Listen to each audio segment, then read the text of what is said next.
You are listening to a recording from the sound archive of the Jung Center of Houston Bookstore and Library.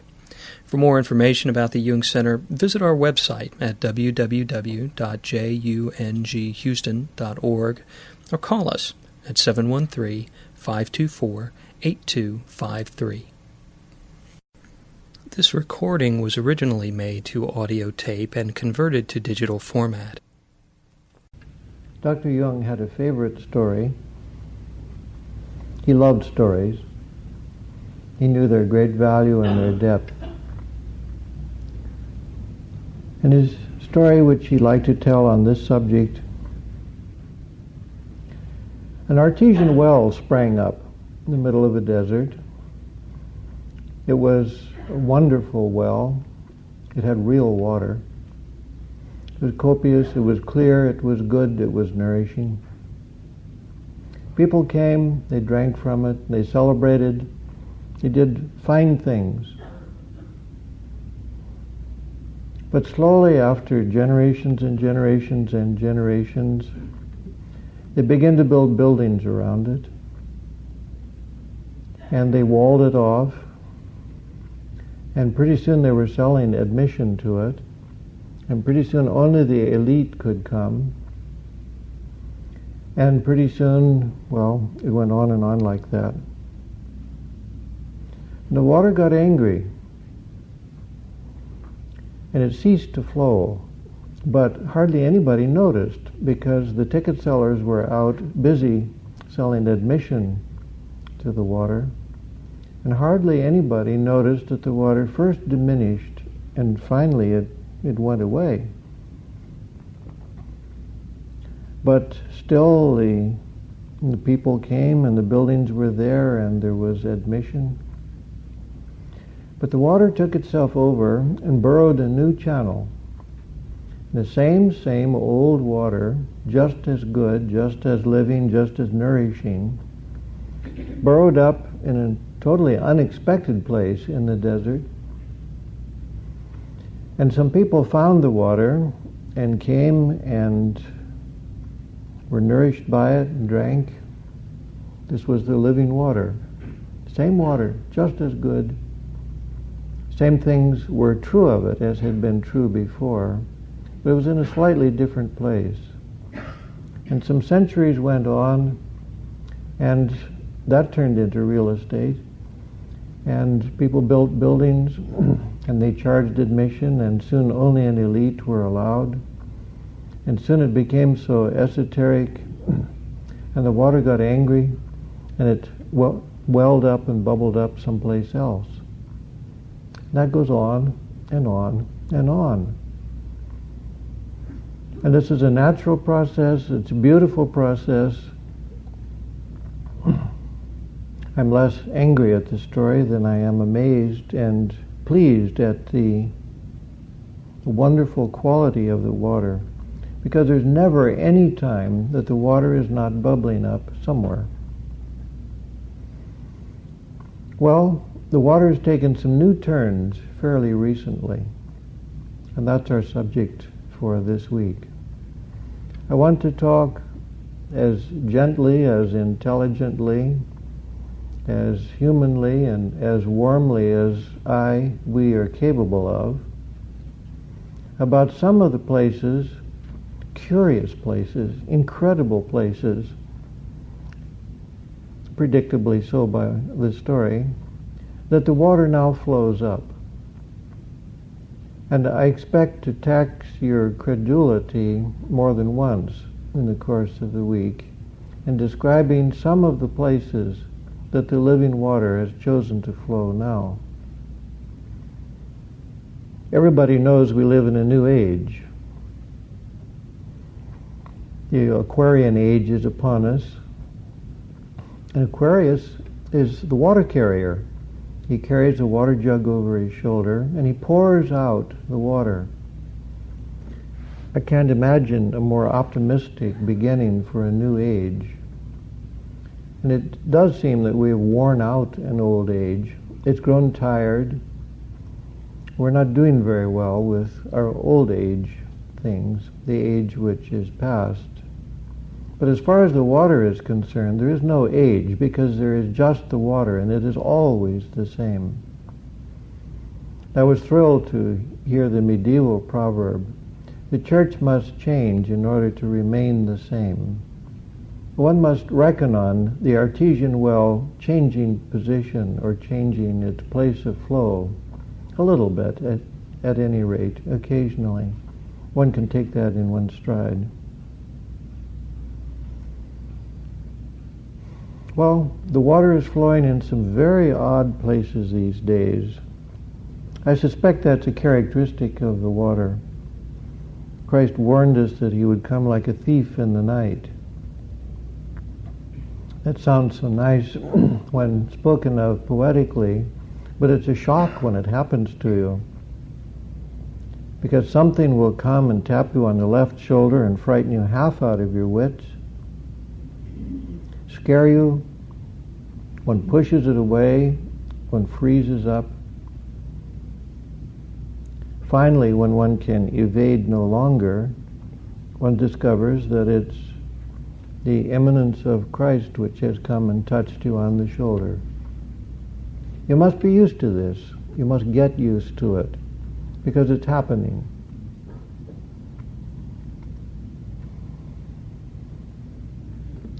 I want to talk about 3 different places where the religious life is bubbling up in unexpected form. Today I want to talk about owning your own shadow, for it is in shadow, that despised quarter of one's own being, that so much of religious life is hidden these days. And probably the most fruitful place to go and look for the splendor of God is in your own shadow, to own your own shadow. And tomorrow I want to talk about romantic love as the carrier of the religious experience.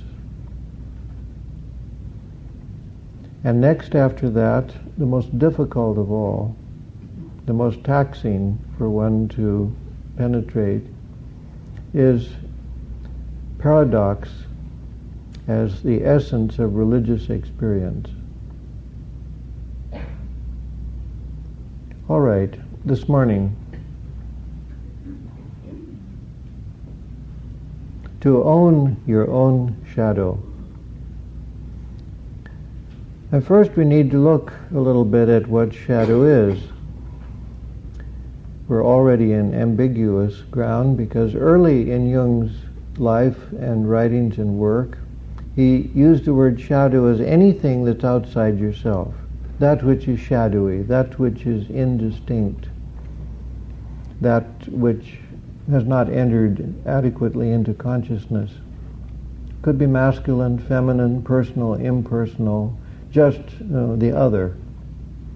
Later he refined the concept down to be those specific characteristics, always of your own sex, which reside in a layer immediately below consciousness.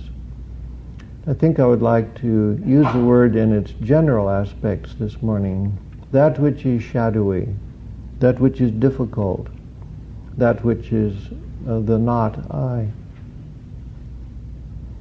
How does shadow originate? It's a wonderful process. In case you hadn't noticed, I'm turning into an optimist in my old age. And I'm finding wonderful things all over the place. And I'm boring and irritating people considerably with this quality. But I think I'm going to stick to my guns, because they're pretty good guns. How does shadow originate? We are born whole, and God willing, we die whole. But we don't leave it that way. Gertrud has told us so touchingly how children come with that kind of wholeness and that sense of celebration and that sense of the delight and the dance and the wonderfulness, the awesomeness of life. But then we go chomp down on one of those wonderful, terrible fruits, which sprang up in the middle of the Garden of Eden, and we divide our lives. I have a magnificent medieval manuscript at home, which I wanted as a cover on my book, We, but Harper and Row wouldn't have it. The manuscript shows the tree in the center of the Garden of Eden, a wonderful stylized tree with perfectly globular, round, orange-colored fruits.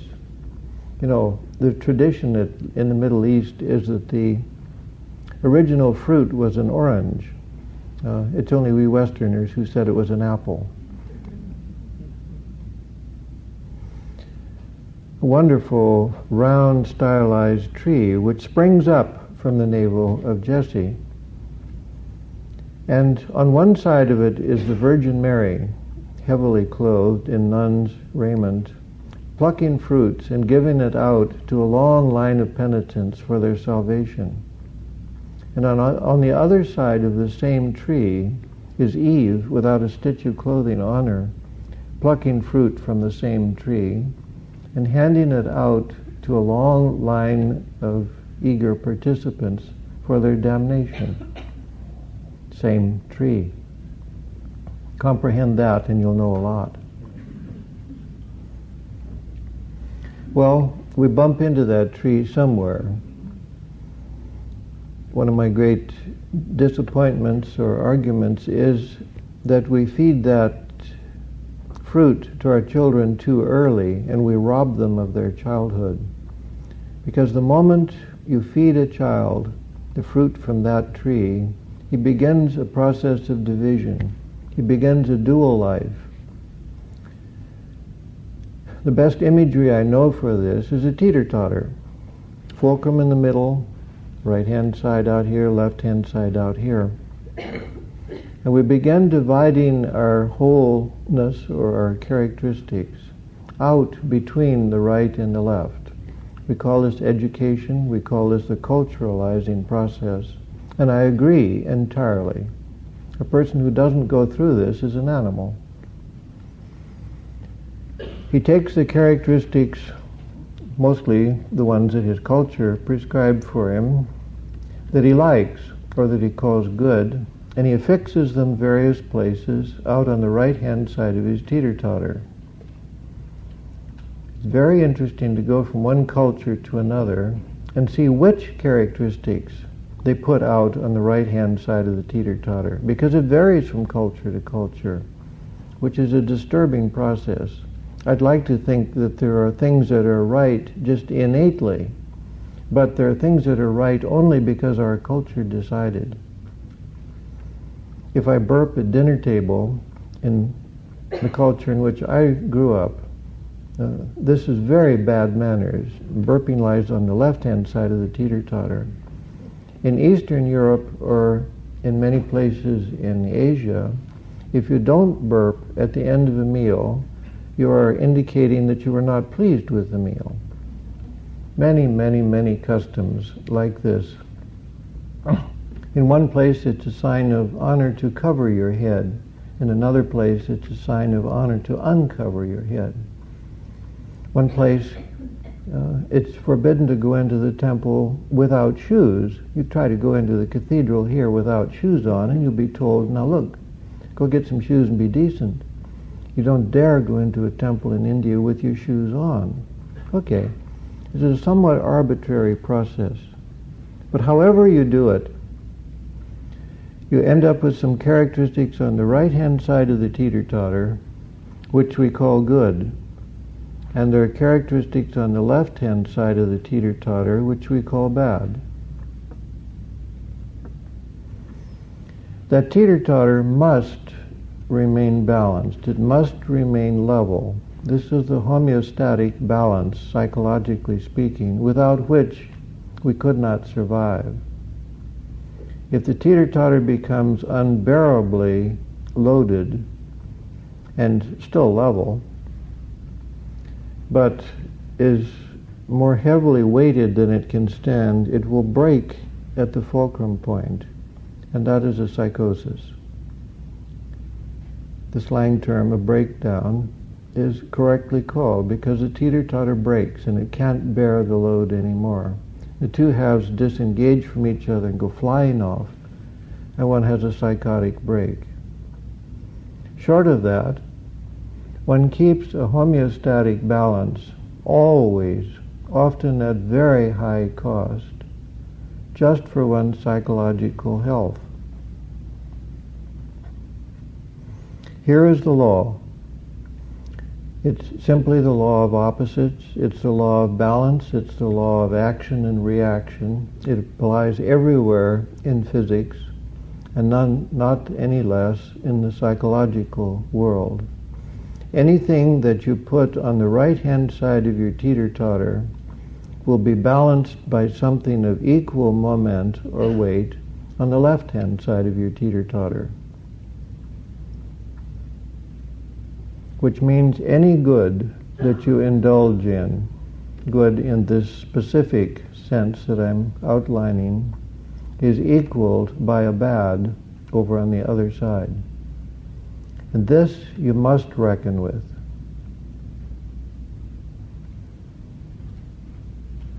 Mankind has indulged in a terrible heresy, a terrible misconception, and a near fatal evasion, in that he chiefly proposes to keep the left-hand side of the teeter-totter unknown to himself. I agree that it should be kept unknown to people around one, because one's a bloody bore if everything shows, if everything is out there.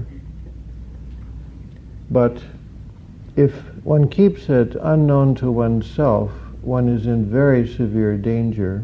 And yet this is the heresy that the world has gotten into in large measure. It is my thesis that the fulcrum is the holy place. It is the heretical thesis that it is the far end of the right side of the teeter-totter, which is the holy place, and that one makes one's way to that which is real and that which is living and that which is close to God by going as far out onto the good side of the teeter-totter as you possibly can manage. No worse heresy ever has been propounded. If one makes journeys very far out onto the right-hand side of the teeter-totter, to keep that homeostatic balance, something must go equally far out on the left-hand side of the teeter-totter. Dilemma. What is one to do? If one brings everything back down to the fulcrum point, we would be the most colorless people you could imagine. And nothing good would ever happen, neither would anything bad ever happen. That's certainly not a condition to be striven toward.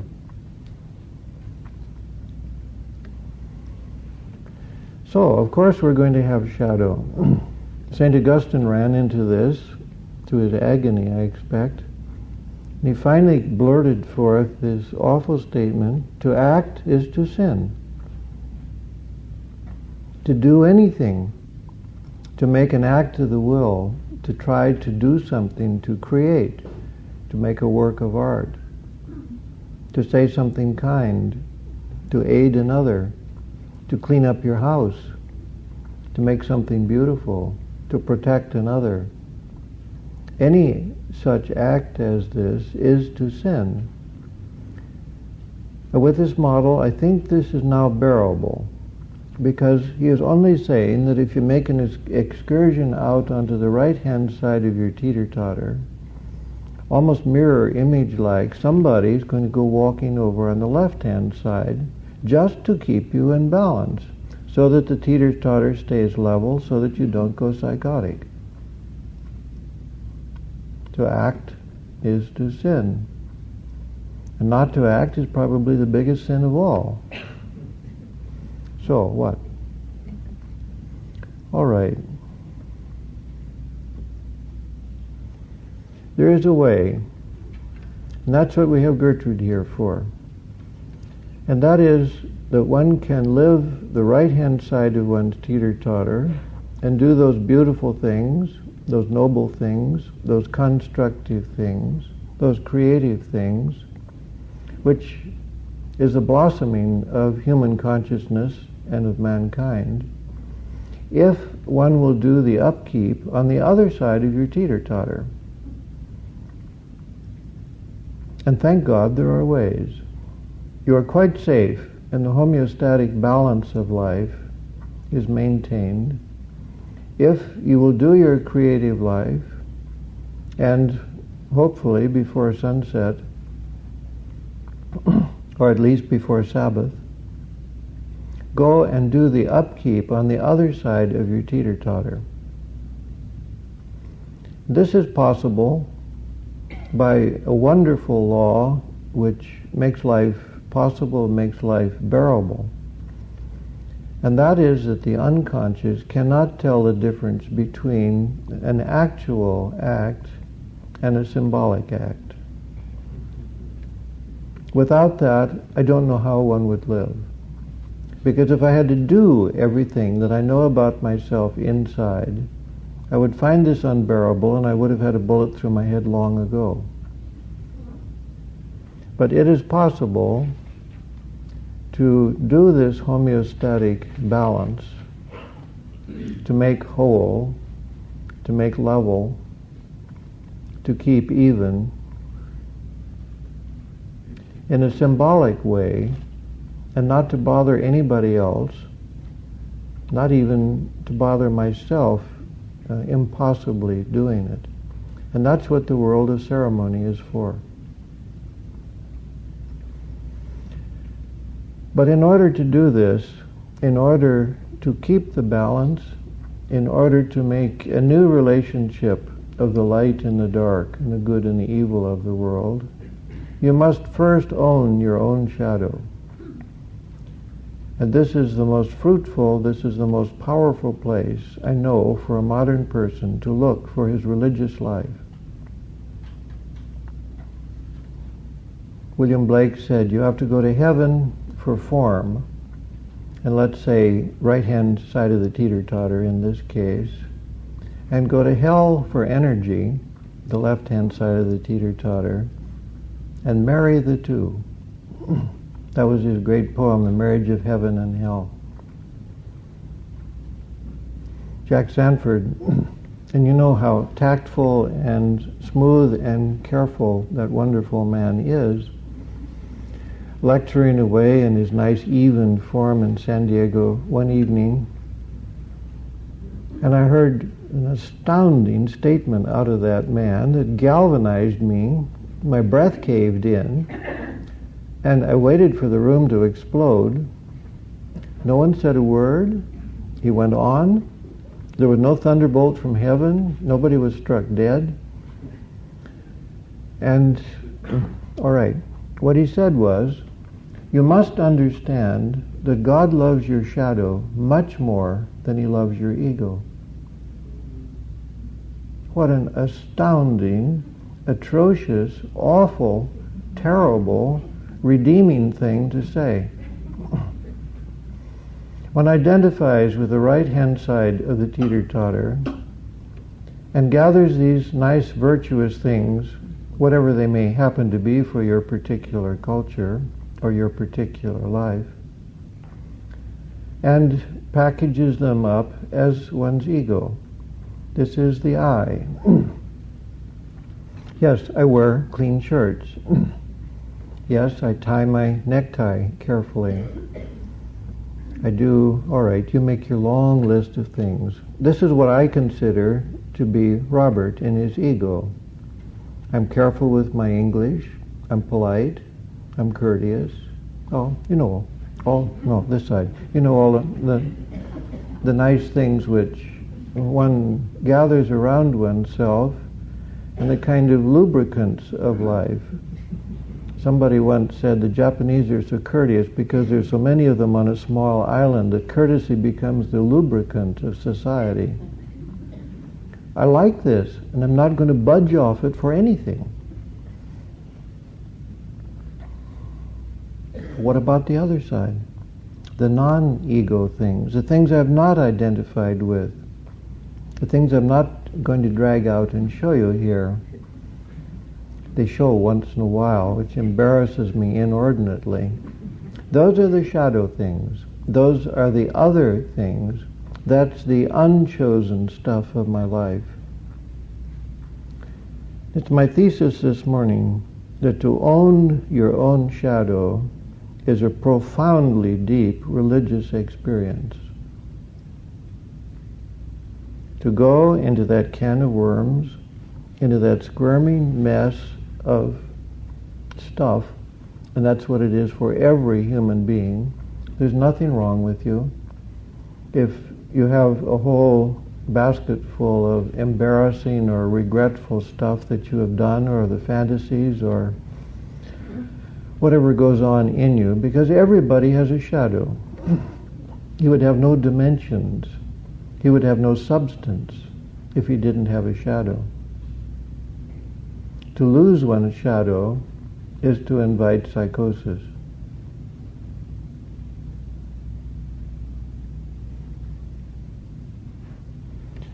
Most of us don't do very well with this, and I regret the prevailing conscious attitude that shadow is to be gotten rid of as rapidly and as completely as possible. Mostly, this ends up consisting of dumping your shadow on somebody else. If one refuses the shadow dimension of one's life, almost always, automatically, immediately, it turns up on somebody or something else close by. Husbands put it on wives, wives put it on husbands, parents, by a kind of dark collusion, dump it on one of the children in the family, or there's that family down the block that is the carrier of the shadow for the whole neighborhood, or North puts it on South, or Light puts it on Dark, or Muslim puts it on Hindu, and Hindu puts it on Muslim, and America puts it on Russia, and Russia puts it on America, and there's no end. This is the old scapegoat method of coping with shadow, and it's not working anymore. It'll blow us up if we persist with this attitude toward shadow. Two things go wrong. If one dumps one's shadow, if one refuses ownership of one's own shadow, one inevitably damages somebody else with it. And this is a terrible thing to do. It is a spiritual sin to affix your own shadow to somebody else or something else.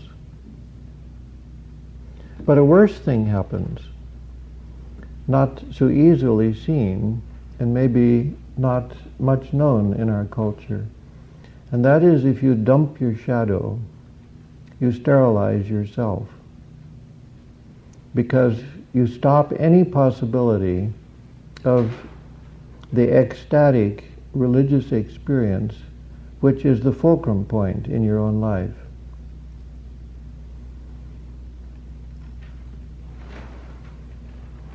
If one can take one's shadow, accept to own one's own shadow,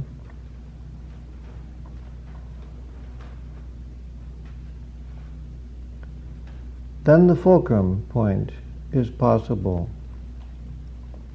Remember what it is to have shadow. If I do something on the right-hand side of the teeter-totter,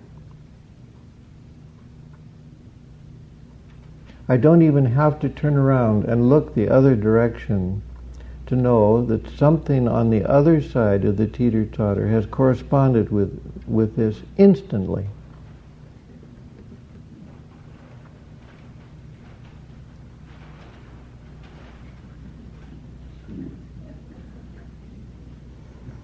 This implies fulcrum. If I talk about this side and that side and the light side and the dark side, I'm implying that there's a center. And the center is the holy place. The center is the godlike place. The center is that superordinate place that is the place of ecstasy. So this morning I'm recommending that the best place you can go to search for your religious experience is to go to your darkest place, match it with your lightest place, and you have a rough-hewn definition of God just on your hands right now. There's a wonderful phrase in Hindu mythology, Sat Chit Ananda. The Sat is what is. Sat is pretty much the left-hand side of the teeter-totter. Chit is the mental capacities, the spiritual qualities, the idealistic qualities, all the bright things that there are. And Ananda is the fulcrum point, another definition for bliss or ecstatic, ecstasy. The word ecstasy, which is occupying me so much of these days, a word meaning to stand outside oneself. One gets very tired, especially along about middle age, with this teeter-totter business going on. And one's no longer so naive as to think that he can go take residence on the far right side of the teeter-totter and live happily ever after.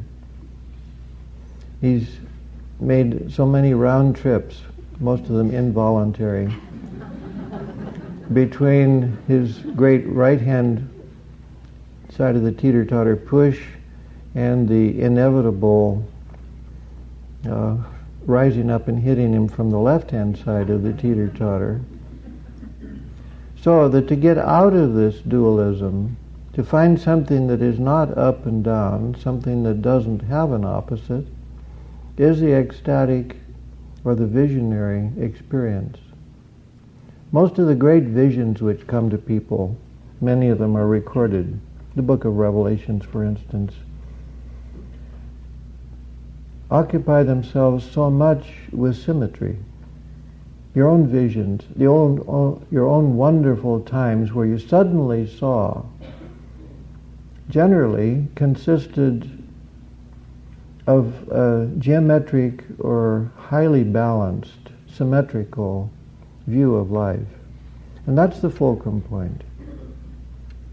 I don't think one has the right or the capacity to spend very much time there, because the fulcrum point is a knife edge, and it isn't actually anywhere, which is what's so fine about it, because one's out of somewhere, one's out of anywhere, one's out of the whole dilemma.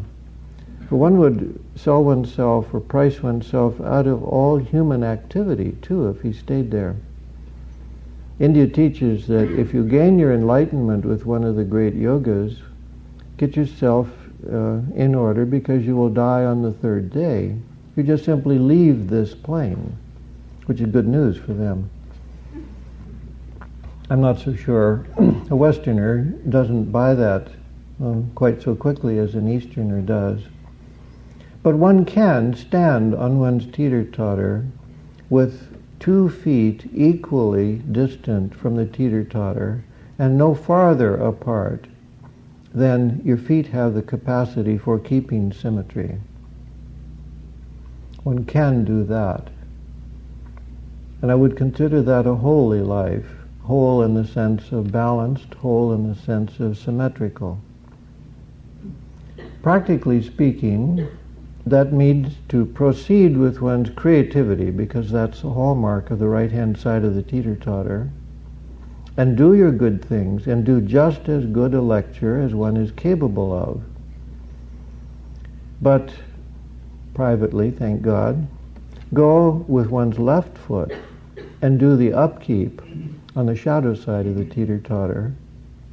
And this, to me, is a holy life. Okay.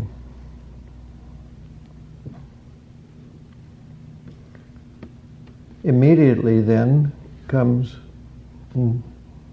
the blazing question, how does one do upkeep on one's shadow side? What does it mean to own one's own shadow? In large part, it means becoming aware of and stopping the process of projecting one's shadow onto somebody or something else.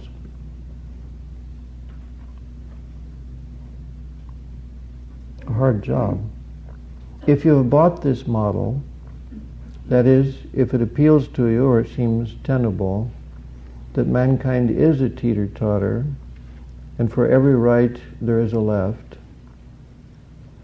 If you want to expand this out, one has the principal symbol of Christianity, two teeter-totters, a vertical one and a horizontal one. Dr. Jung said, no truly modern man has any right to be any place except right at the center of the cross. There's no other proper place, fair place, intelligent place to live. If you buy this model, and it's not a new one, what does one do?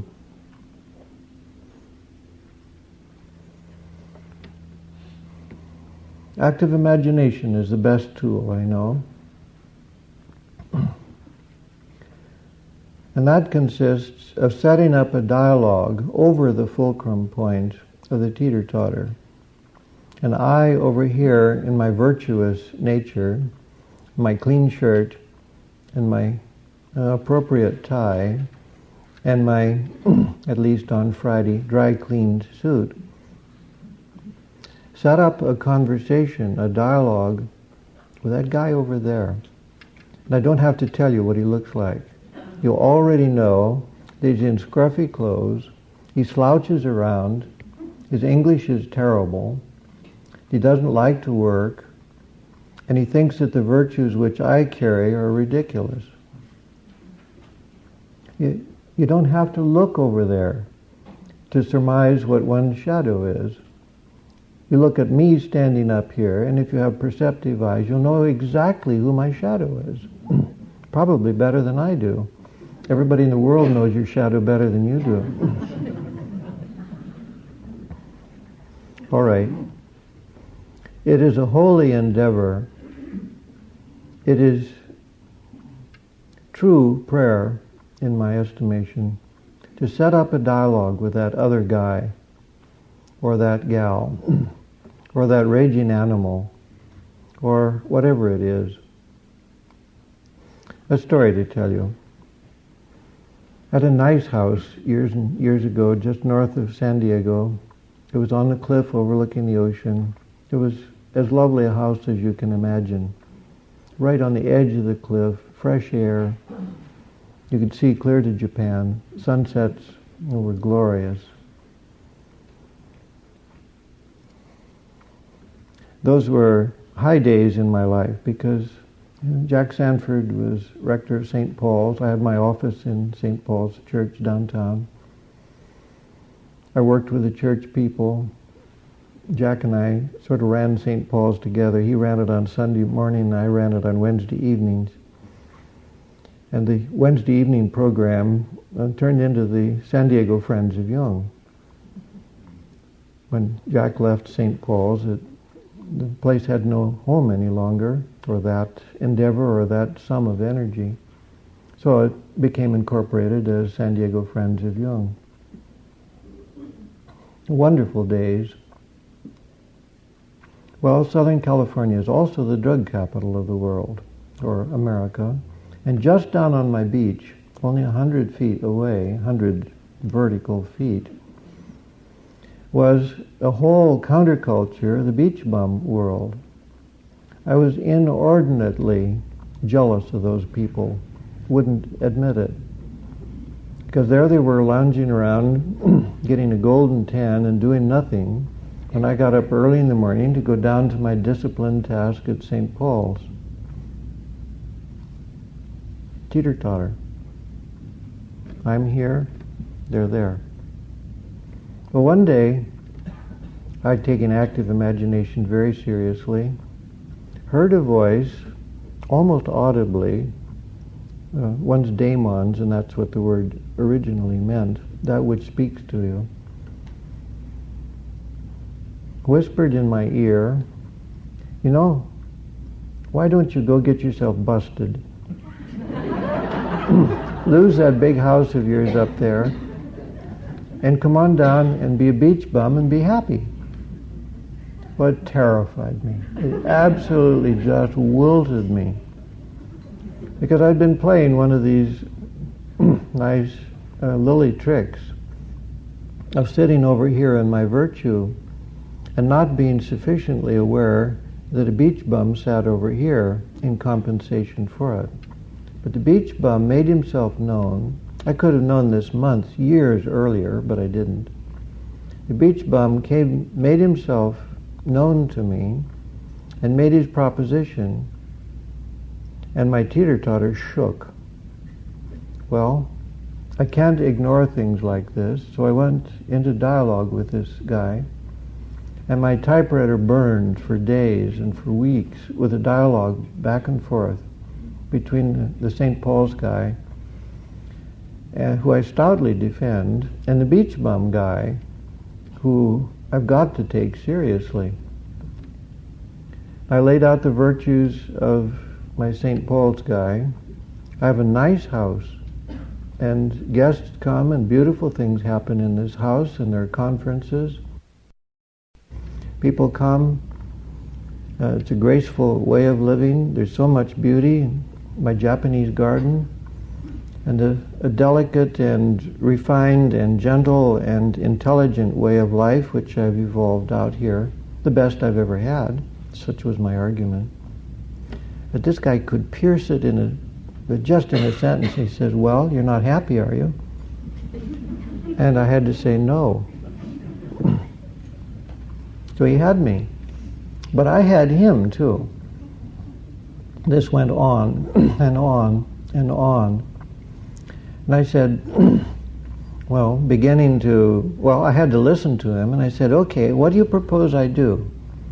And he said, well, commit some indiscretion, get yourself thrown out of St. Paul's, get busted, let the mortgage go on the house, they'll take it over, and you come on down with us.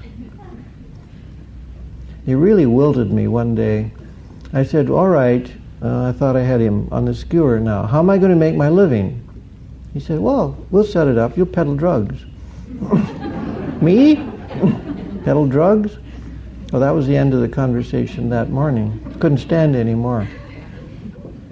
All right, it's a dialogue like this that sets up the fulcrum or defines it. Because this and this dialoguing means this. The extreme right-hand side of the equation and the extreme left-hand side of the equation implies the equal sign. And the equal sign is the holy place.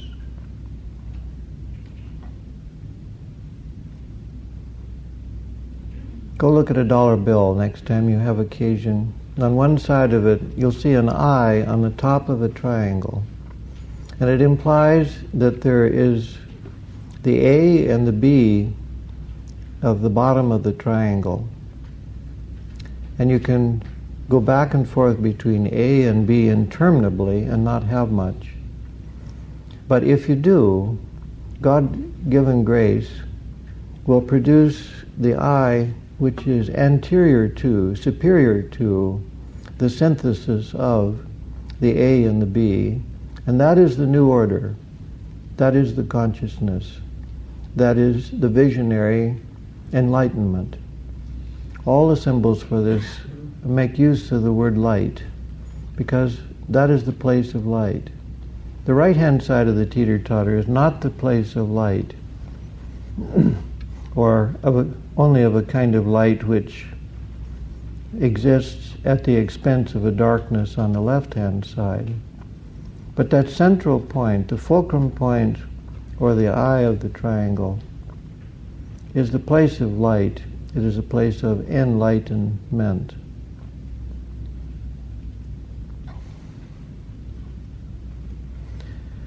Here's another law, a shocker. if you want to buy this one, it would revolutionize your life. The law is that all affect, that is emotion, emotional response to something, is interior. That is, all the shocks that come to you, good ones, bad ones, are interior. If somebody suddenly makes bad use of grammar and a wince, the wince is interior, and I'm frightened of my own capacity for making a bad use of grammar. Or if something happens which sets off a reaction in me, the dynamics of it are the polarity within myself. And to own one's own shadow consists of taking your reactions to things outside and searching out their source inside. And this is a holy process.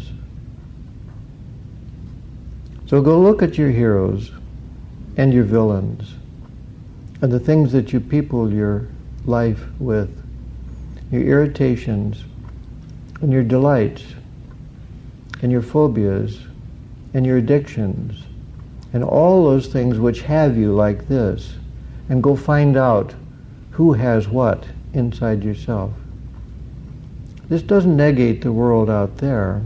It only takes the projections off the world out there, so that one wonderful fine day you might look at the world out there for what it is, which is heaven, and which is to be seen only when you pull your shadow projections off it.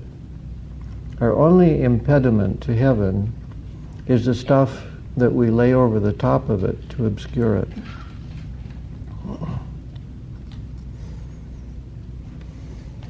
Look at your involuntary fantasies of grandeur and humiliation. One occupies a good deal of one's day with my South Sea Island fantasies of the wonderful times. Just as soon as I can get to Tahiti and set up under a palm tree and white sands and fair maiden and coconut at hand, only for the reaching. These wonderful utopian grandeur fantasies. Or occasionally I'll get off on a fine idea and I'll make some just smashing, tremendous success somewhere. A lecture which just wonderful. Or the other side of the day, and one generates the other. My humiliations, the terrors. They're going to find out what a bum I am one of these days and toss me out. I was on my way down to St. Paul's one evening to do a lecture, and I had a guest in my house, a very perceptive man. And on the way down, out of nowhere, he said, if that group of people knew who you really were, they'd tar and feather you. And I said, yes, it's true. They never found out. But I know, and that's all that one needs to know. I don't have to drag this out into public.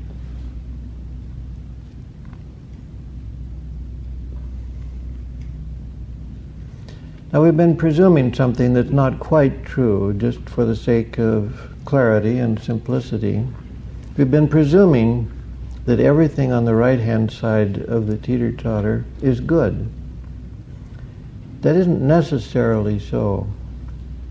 Often a person will put the very best characteristics of his life over on the left-hand side of the teeter-totter because he can't stand them.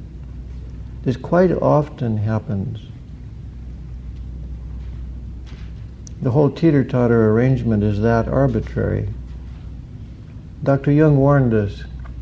He said, people will resist when you drag their skeletons out of the closet. These awful things, the things they did, or those murky sides of one's fantasy life which one would rather die than to expose to somebody else. Yes, people will resist bringing those out in the analytical situation. But he said they will resist even more when you find the gold and try and bring that up. I didn't believe it, but I found out. One tucks into one's shadow characteristics, some of the very best of one's qualities, one's capacity to love or one's capacity for closeness. And one gets terrified if somebody gets near your gold. I'm getting an eye for gold. I love it so much. And I have some capacity to go to another person, draw the gold out of that man, astonish him out of his wits, and terrify him.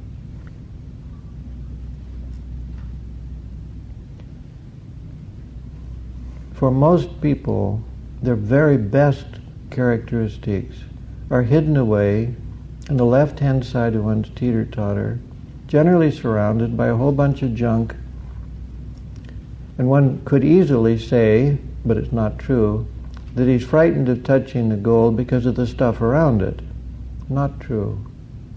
One is so frightened of one's very best characteristics that he treats them as if they were the most carefully guarded of the stuff of the left-hand side of the teeter-totter.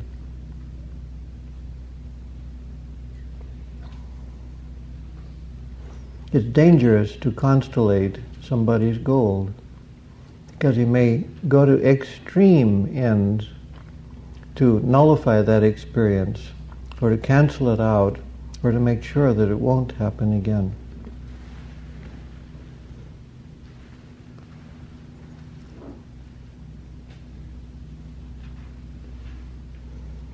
I refer you to the Grail Castle legend, a perpetual theme, a delight of mine. Remember, just to spend 1 minute on the story, Parsifal goes out early in his life. He blunders unwittingly into the Grail Castle. The Grail Castle is the holy place. The Grail Castle is the fulcrum place. He can't stand it, he can't hold it, he doesn't ask the right question, he's incapable of making the experience conscious. So he blunders out of it again.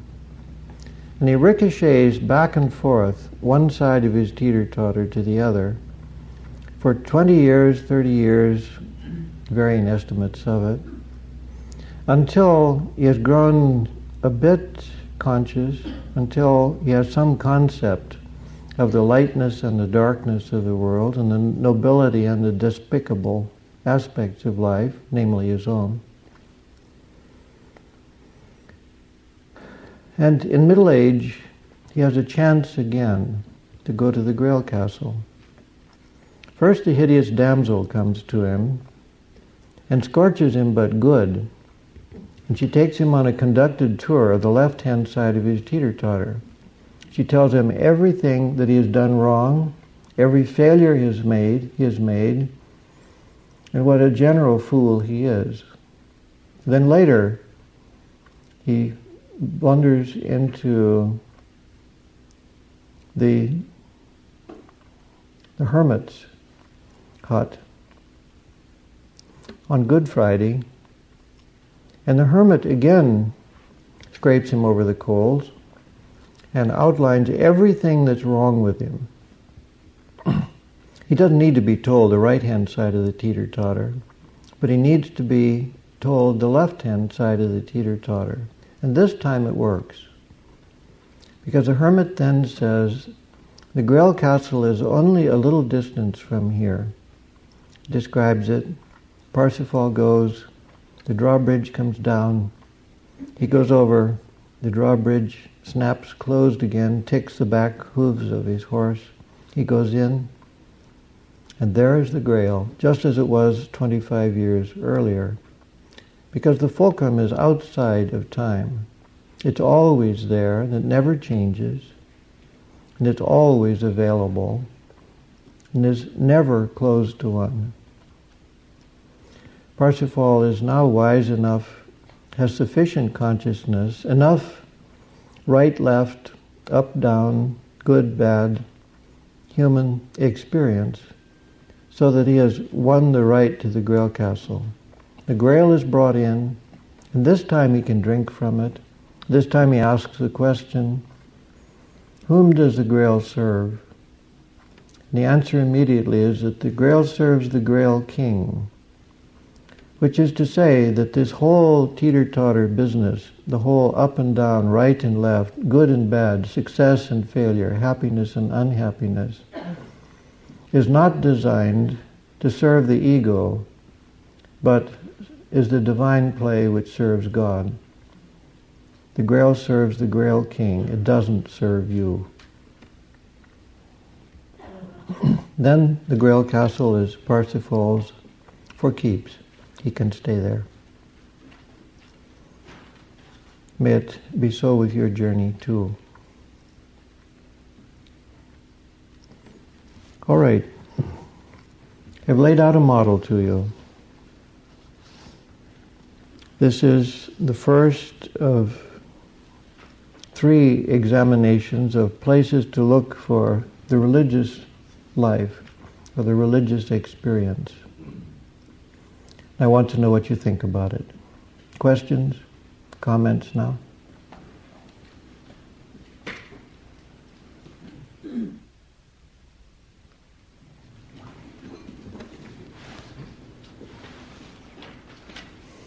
St. Francis is one of my heroes, and knowing his life story and enjoying it, reflecting on it so often, I just felt very comforted because of kind of the hand in glove that you just did with the life of Francis in regards to his caves and so on.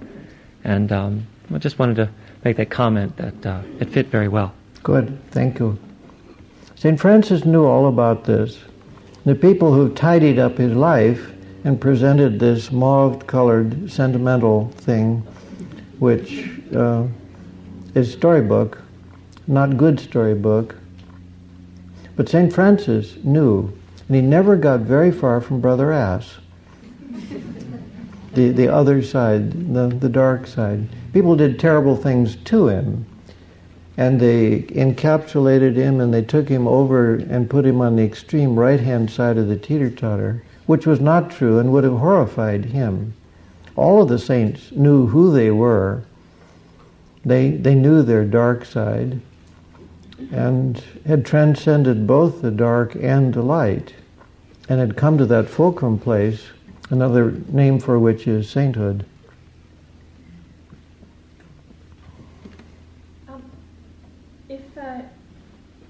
If someone doesn't own their shadow and projects onto you, does the person feel that, and does it affect their behavior? Tell me again, please. The second part, which person do you mean? The one who's doing the projecting or getting the projection? Getting the projection. Okay. Question, if somebody projects shadow onto one, does one feel this? Well, what is one's reaction? Is that correct? Oh, indeed. To have somebody dump his shadow on you is indeed an ominous situation because it has so much energy. It is not necessary to accept the shadow projection from somebody else. The usual procedure is that one's own shadow gets into an instantaneous rage. One fires one's own shadow right back, and the fat's in the fire, probably for a long-term misunderstanding. Neighbors do this, or enemies do this. To refuse to accept another person's shadow is also a very fine art. You don't have to be wounded by somebody else. The only thing that will wound in you is your own shadow. If you have your own shadow in hand, nobody else has any place to lodge his shadow on top of you or through you or in you. I remember a woman came to me years ago. Her husband had a kind of indoor sport of wounding her. That's how he spent his retirement.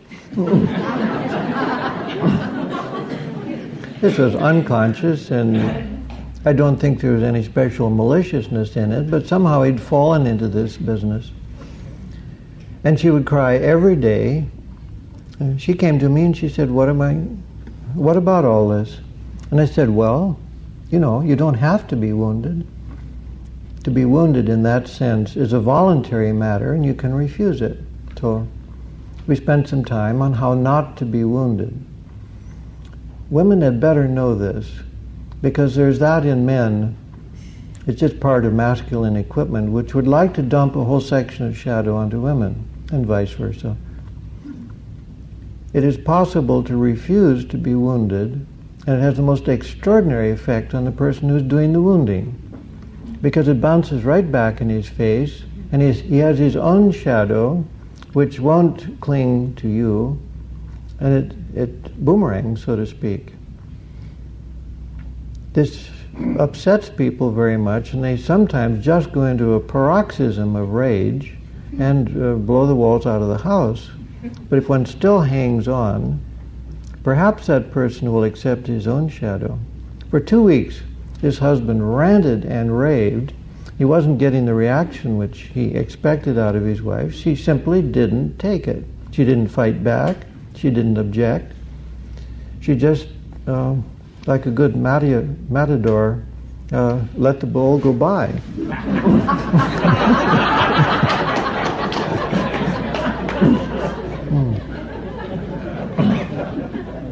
Suddenly, in about 2 weeks' time, the man woke up, and they had maybe the best conversation of their lives.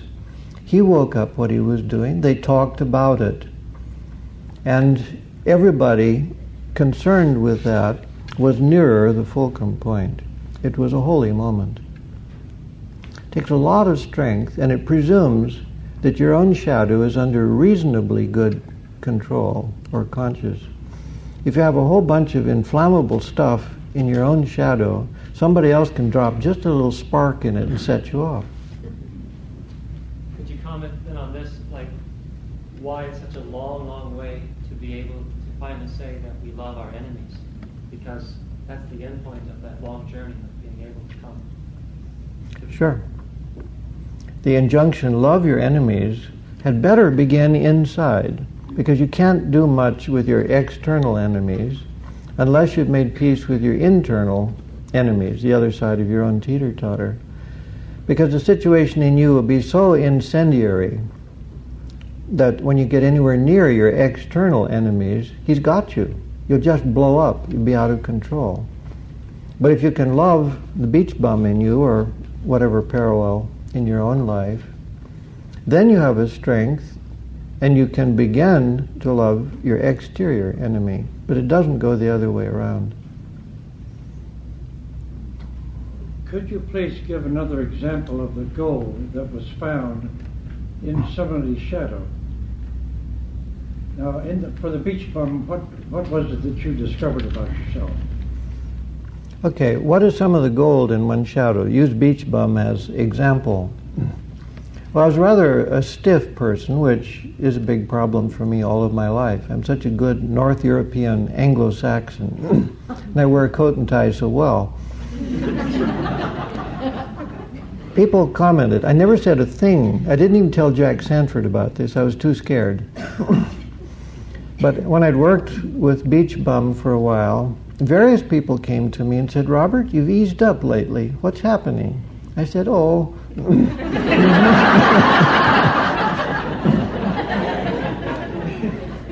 A good deal of gold was invested in beach bumhood, and I was easier. I became a little bit more multi-dimensioned person.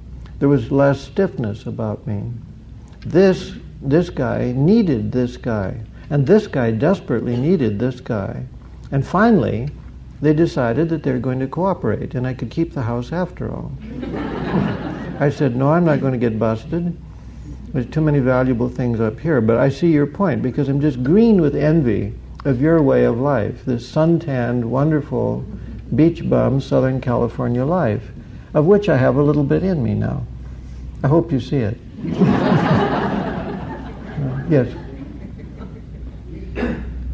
Take in the physical world. A friend walks along and he stumbles, and you help him along the way. You carry him perhaps about. if you look at the other side of that and say that mentally perhaps he stumbles and he projects something upon you, isn't there some analogous situation where you might accept that projection and carry him away rather than always have it so that that's thrown back for him to carry his own load? Yes, is it not true that sometimes one carries somebody else's projection? If you choose to do it, and you do it consciously, this is one of the beautiful things in the world. Yes, one can choose to go the second mile with somebody. Instead of being coerced into it, and muttering under your beard the whole time you're doing it, one can choose to take somebody else's projection and aid that person. But you must understand that whatever you do, whenever I do something noble, I have to keep track of that other thing in me that says, look, you stupid bum, I don't want to do this. Then I can choose to do the noble deed. I'm aware of my shadow, and we're okay. Do you think possibly the whole story of the Passion of Christ is based on the idea of Jesus bearing the shadow projections of the world? I think so. And he did it consciously. Do you ever have the experience of somebody doing something nice for you and you're uneasy about it because there was so much in back of it that was gnarled or hateful or taking a mortgage on you for all of this? That's not a very good gift. Yes. Why is it so hard for us to accept the good characteristics? Is it because then they become a burden, acknowledging them? Why is it so hard to take the good characteristics? Because the kingdom of heaven might come.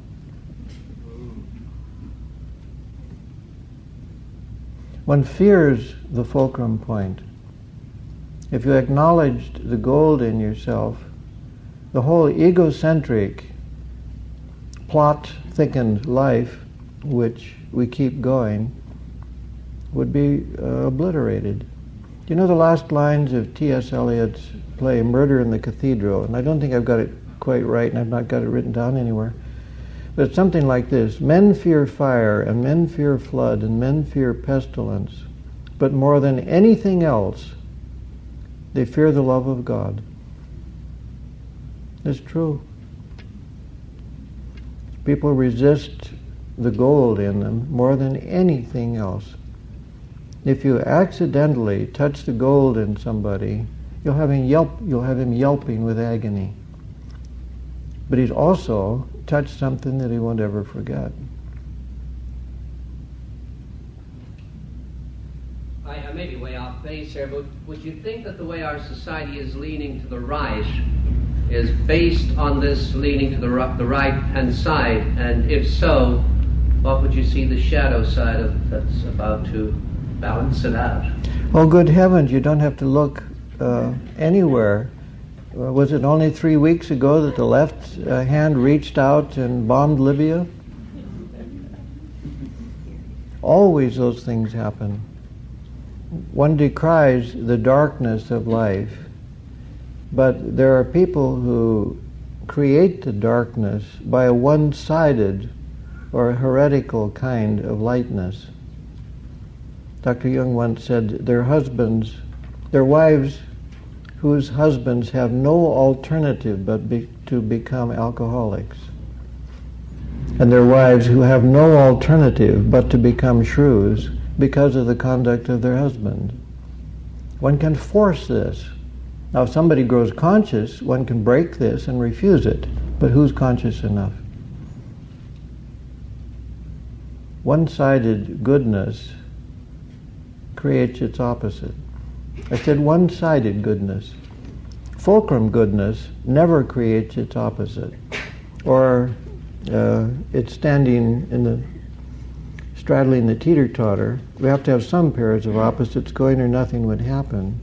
But the homeostatic balance can produce true creativity or true goodness if one will keep track of both of one's feet.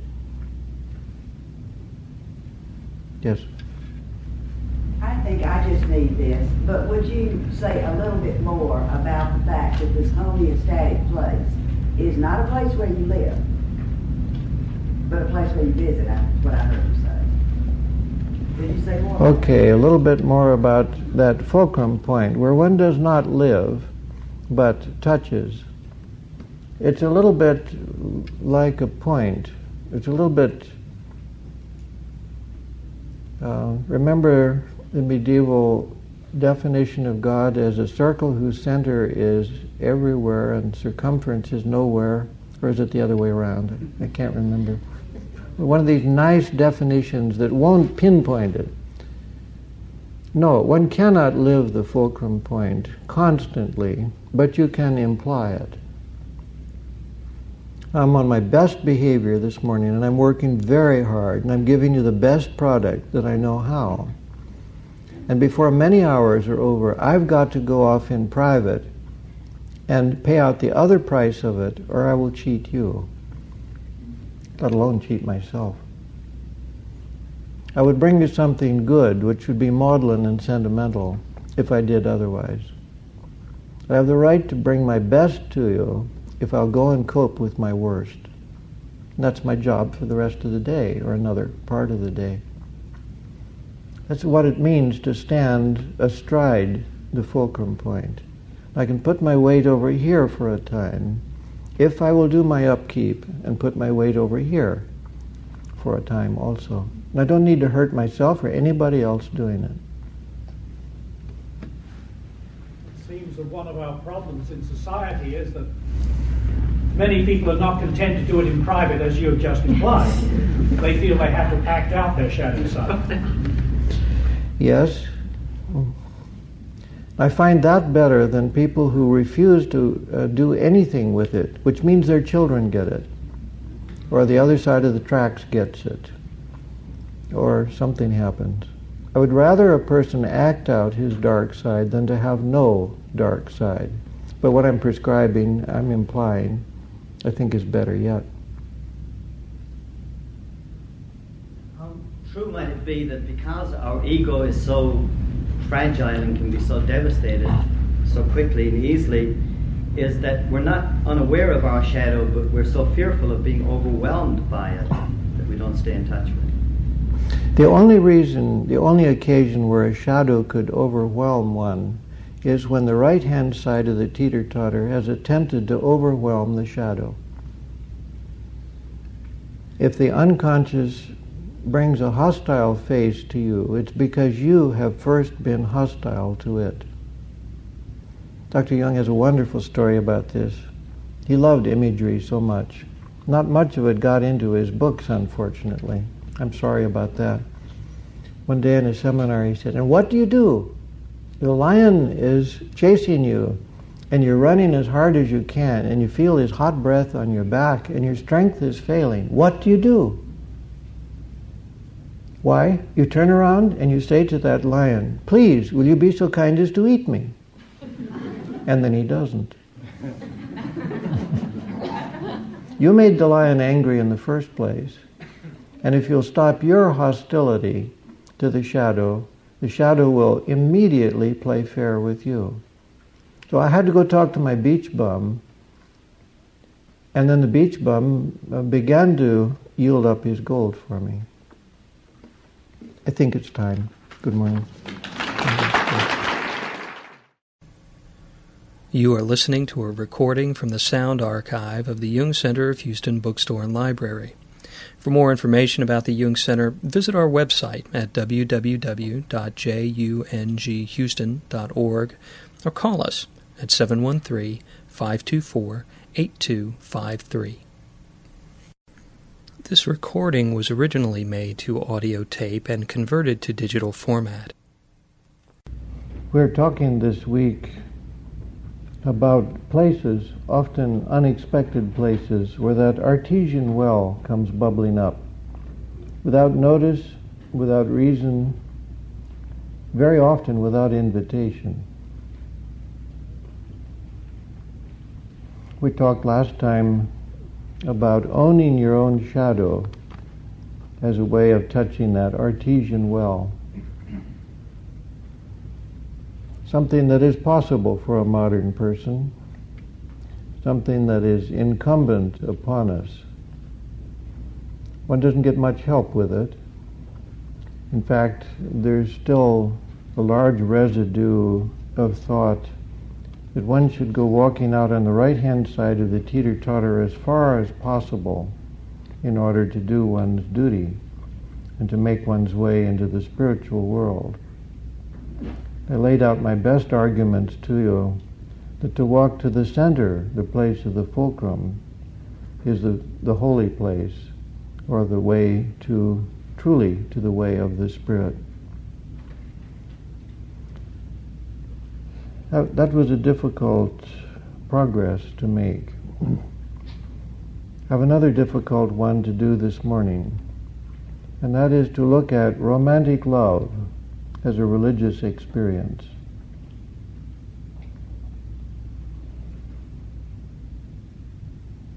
Something extraordinary happened in the 12th century in our Western culture. On my most optimistic days, I say it was a genius, and the best of the Western world was launched 12th century. When I'm pessimistic, I say that's where we made our mistake, and we've gone downhill since then, and the winds that were sown in the 12th century are the whirlwinds which we're wondering if we're going to survive in the 20th century. Two things happened in the 12th century, or at least they surfaced then. Two things that, if one can look at them simply, and I can't think any other way,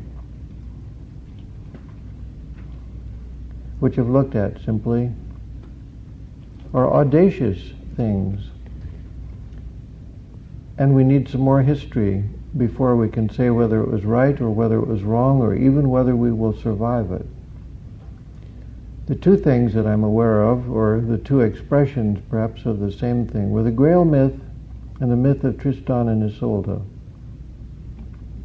As you know, myths are the dreams of a culture. And if you want to have your finger on the pulse of what a culture is doing and where it is going, just look at its mythology.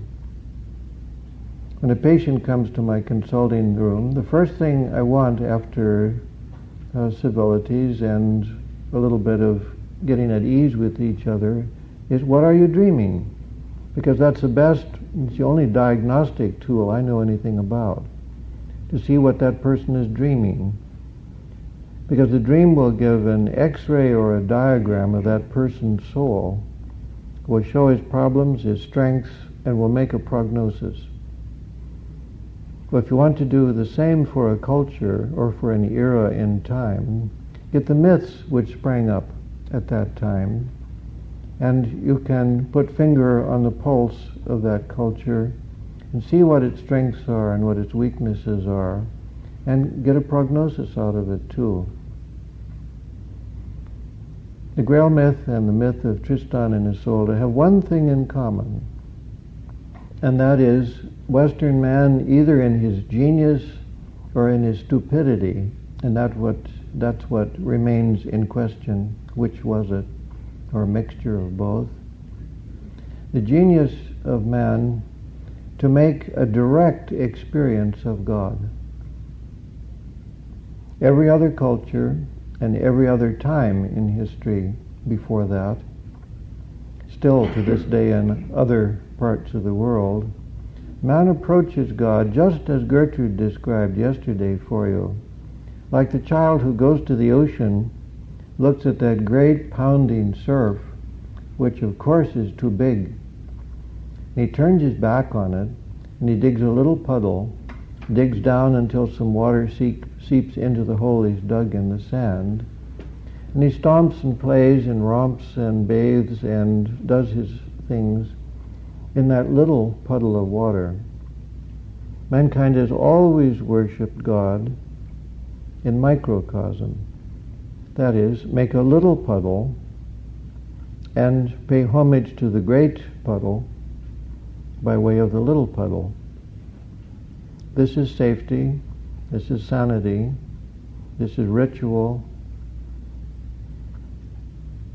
And I think maybe history will say that that's the best way. But in the 12th century, mankind, through his mythology, said twice in two different languages, no, I'm going straight to God. I'm going to look God straight in the face, as Moses was forbidden to do. The Grail myth says that by chance Parsifal stumbled into the Grail castle, and he saw the Grail, and he saw people drinking direct from the Grail, and he himself partook of the Grail, and only the wounded Fisher King was not able to take from the Grail because he was too badly wounded.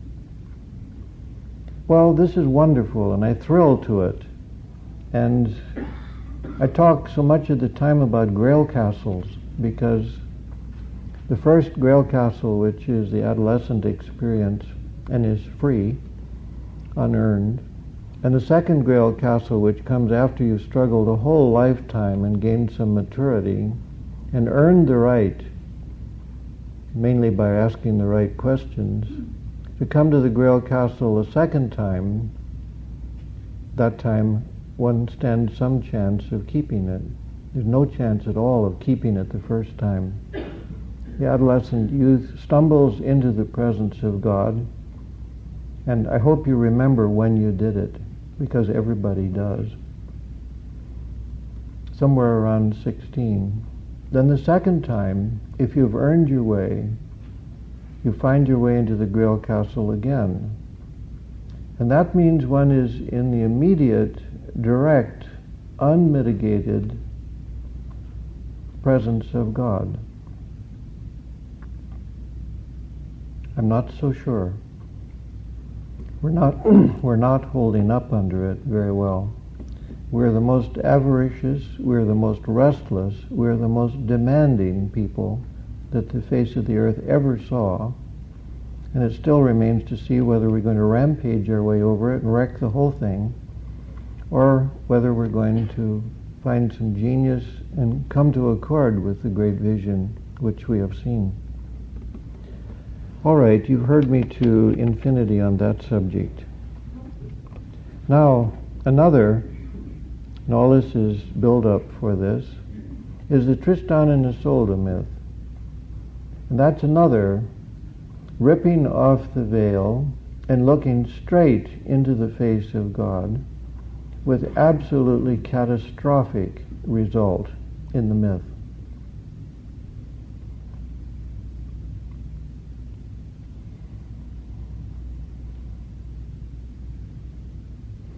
An extraordinary thing happened in the 12th century. The outer dimensions of it, which are always easier to see than the inner dimensions of it, went something like this. An idea or a possibility or a human capacity drifted into Europe by way of the Middle East, probably from India ultimately, but it was a Persian idea, and Europe went on fire. It was the time of the Catharists and the Albigensians. Suddenly, man became drunk with the possibility that he could see God in the eyes of his beloved. And at first, he had some sense of proportion, and he knew that if this powerful experience ever came to him and he saw the glint of God in the eyes of another human being, that he must never ask that other human being to do anything else for him but just that. And the custom of the troubadours sprang up. And what a funny thing it was, because a young man who was caught on fire with this romanticism, seeing the splendor of God in the eyes of one's beloved, went around with his lute under his arm, and sang love songs to fair lady. Won her hand, would gain some kind of a talisman from her, a handkerchief or a headband or a gift of some kind, and then he would go away and never see her again. She would never see him. This never suggested marriage or any kind of intimacy. It was a divine courtship. It was a man peering into the eyes of his beloved and seeing the splendor of God. It had nothing to do with marriage or sexuality. For about 50 years, the troubadours and the minne singers and the gata singers wandered around the courts of Europe. And this was such a powerful impact on Western culture, Western mythology, that it is still said that one courts a lady, or one goes courting. Well, one goes to court to do it. It happened in the royal palaces and in the courts of Europe. And we still have a word courtesy, courtliness. This was the law, that if one paid suit to one's beloved, one took one's lute, courted her, sang the love songs, and then he left. One could go no farther with this kind of love, because where do you go from the top? There's no other thing one can do, nothing else one could endure with this. When you have seen the splendor of God, time stops. Process stops. There's nowhere to go. And this is wonderful, but it's inhuman. The church didn't like this. They didn't know what to do with it, and I think they made legitimate exceptions or criticism of this, and they said it's too much and it's too close and there's no mediator and there's no container and it's too dangerous. So they banned this. First of all, they named it after the town in southern France called Albi, and they named it the Albigensian heresy, banned it, sent an army, stamped it out, drove it underground, and since you can never banish an archetype, you only drive it underground, and probably put it into more primitive and clumsier form, and it has surfaced very quickly and is endemic, rampant in our psychology now as romantic love.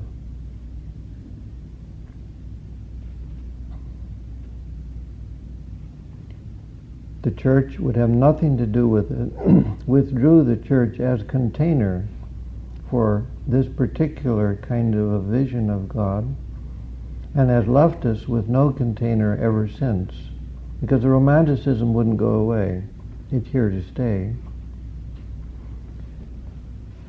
A few people know it, but one has two kinds of love in his bosom, two mediums, two ways of loving another person.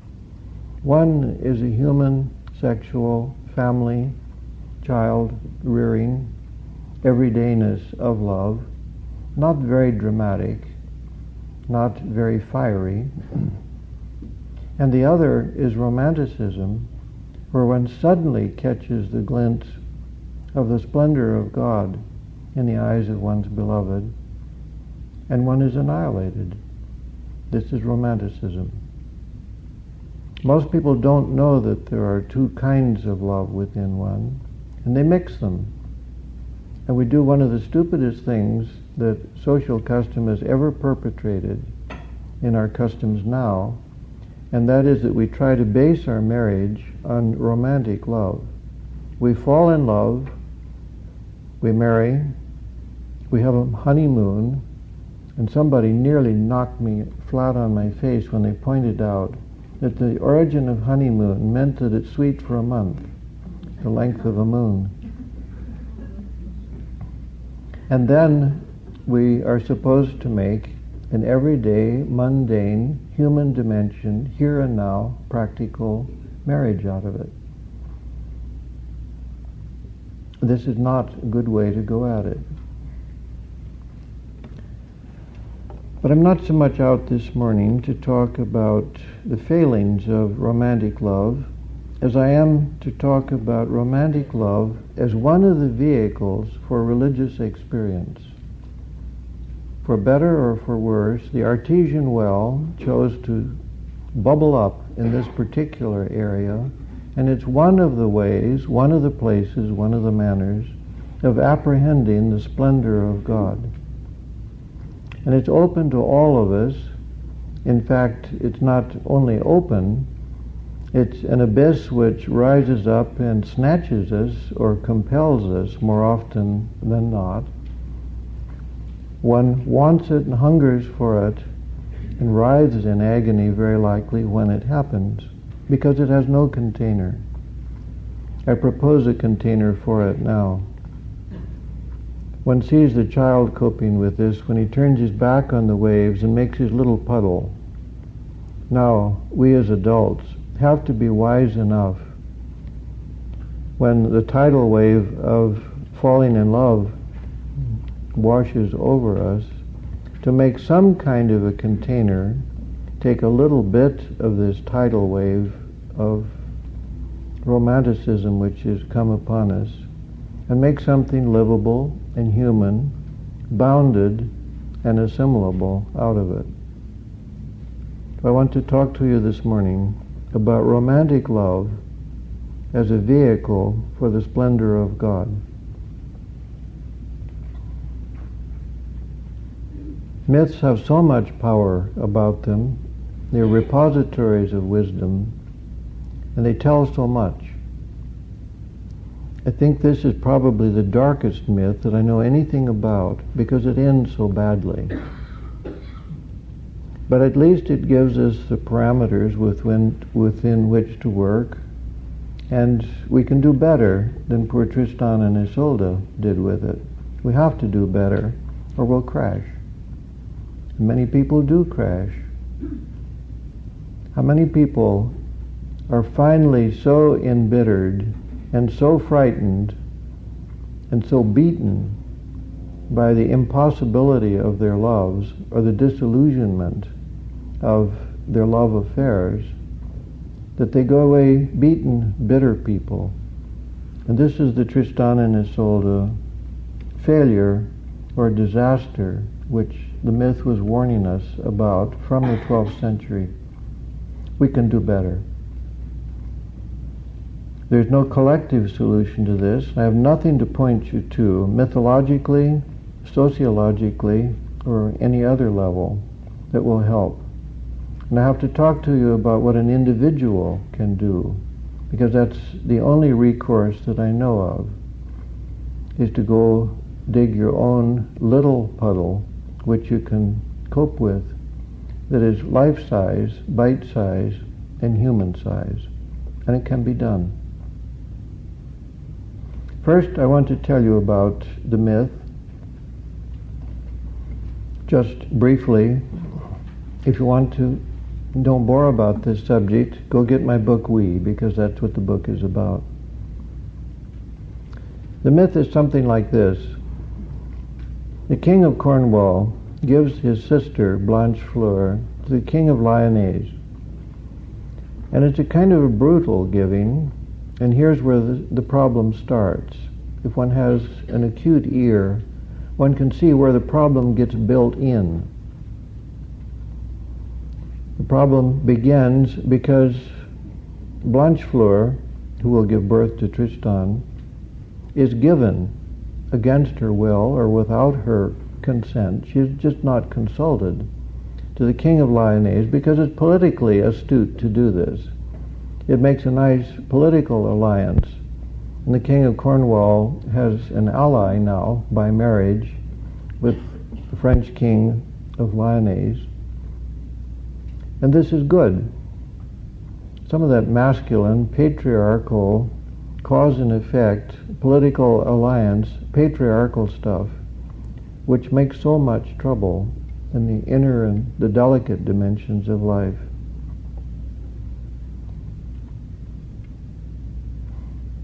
The king takes his new bride, Blanchefleur, home.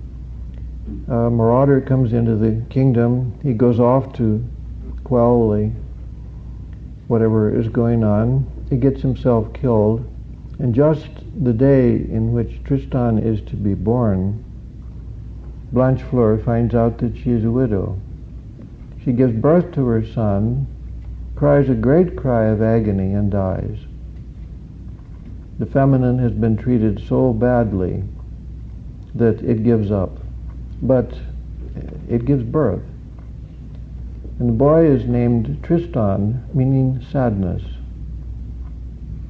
Not a very good start. Tristan is tucked away into somebody else's family so that the marauders won't find him and kill the heir to the throne.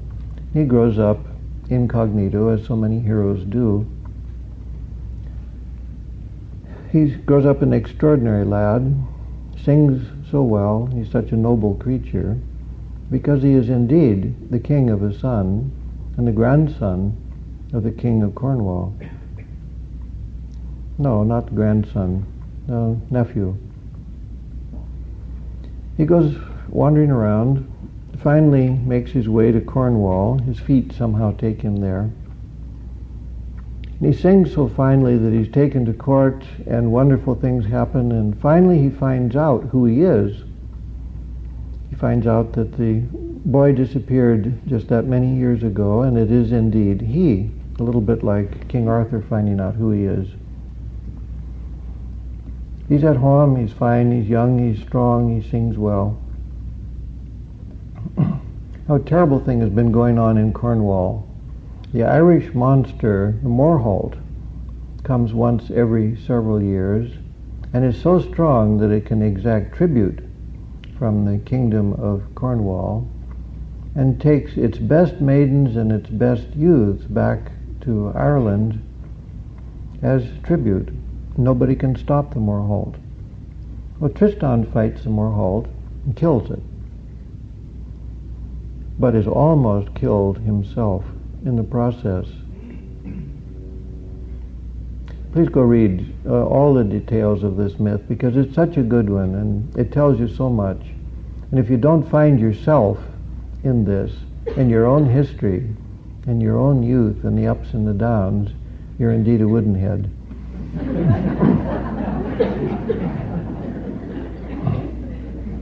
Tristan is injured so badly that he's going to die. And he does a wonderful thing. If you're ever injured in this fashion, injured in this particular way, after a particularly vicious dragon battle in your life, Tristan puts himself out in a little rowboat and he lets the wind carry him wherever it will, because the wind will carry him to his healing. Well, the wind carries him to Ireland, exactly where the moorholt came from. Isolde, the mother, the queen, finds him, likes him, heals him, and Tristan fights some dragons and wins great fame in the court of Ireland. He goes back home to Cornwall. A sparrow flies in one day. King Mark has never wed. He wants a wife, carrying a golden hair. And the king, in a half trance, says, "I will marry the girl from whose head this golden hair came." Tristan knows exactly where it came from. It came from the head of Isolde, the Irish queen's daughter, Isolde the Fair. So he goes and he gets Isolde the Fair, woos her for himself. Talk about deceit. Good God. Woos her for himself and takes her back to King Mark, his king, for the king's bride. Again, another insult to the feminine. Femininity handled as a thing, as a chattel, as a possession. This is what goes wrong with the myth over and over and over again. And if you would do better in your in your own Tristan life, you have to do better with the feminine inside yourself. The Irish queen gives a potion to the servant, a potion to be given to the Cornish king and her daughter Isolde, which will make them fall irretrievably in love with each other. This is that great power which rose up in the Western world in the 12th century, the ability to see God direct. And if it were reserved just for royalty, just for the self, just for the king within oneself, I think this would be workable, because the court would give the container which could hold it, and the vision of God wouldn't incinerate one. But fate steps in. This is where that awful thing happened in the 12th century. It was a hot day. The ship was becalmed by an island. Everybody had gone ashore. Tristan and Isolde were thirsty. They sent the maid to get a bottle of wine. She got the potion by mistake. Tristan and Isolde drank it and fell irretrievably, hopelessly in love with each other. They saw God in each other's eyes, unmitigated, untempered, and too much for human flesh to take. It's as if the child had turned around from his puddle and by mistake suddenly faced the whole Pacific Ocean. He couldn't take it. Well, deceit began. Many, many stories. Isolde was married to King Mark, but she put a servant girl in her bed for the wedding night and went off with Tristan. And it goes from bad to worse. Deceit, one thing after another. Tristan, guilty at deceiving his uncle, the king. It's a terrible thing when you deceive your king. And only the magic potion could ever have gotten one to do this. But Tristan has the magic potion in him, and it defies even duty and loyalty. Tristan goes away, but he can't stand it, and he comes back, and he is caught. But there's a wonderful scene where Isolde is tried in a medieval fashion, and she has to hold a hot iron, red hot iron in her hands, and if she is burnt, she is guilty, and if she is not burnt, she is innocent. Pretty harsh. So they arrange that when she is brought to the place of trial, she comes off the boat and slips in the mud, and Tristan, as disguised as a beggar, is nearby, and he picks her up and carries her to the shore. So when Isolde is asked by the bishop and the king and all the nobles assembled, she can truthfully say, I have never been in the arms of any man except my lord King Mark, except of course this beggar who you saw just now carry me in. And what she says is correct, and the iron does not burn her hands, and the story is back on the track again, but not for long. Tristan finally kidnaps Isolde and takes her away, and King Mark is grieving. You would think that they would have had it settled, but they're so uneasy, they are so ill at ease with themselves and each other that they can't stand their happiness together. And so they go to the old hermit who says, take the queen back to her rightful husband, which they do, but they can't stand this, and after some time Tristan comes back in disguise and asks Isolde to meet him off somewhere, back and forth. There's the terrible theme in this, that one cannot live without the immediate presence of one's romantic beloved, but one cannot live with her either. This is probably the leitmotif of the whole myth. You can't live with her, and you can't live without her, if romantic love is the exchange between the two of you.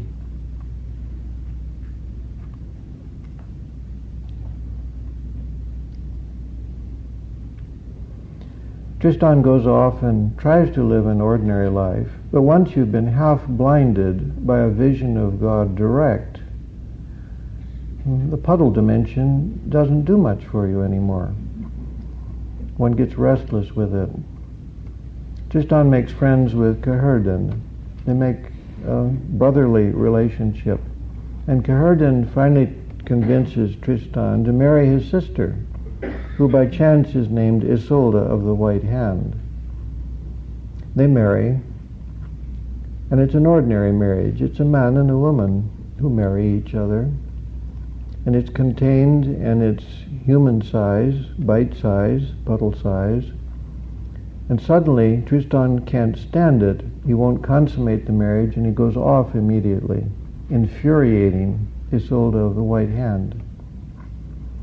This is what romantic love does to a man especially. If he has ever seen the splendor of God in the eyes of another human being, it all but unfits him to come and make the ordinary marriage of everyday things. This is the disaster which so easily falls upon one.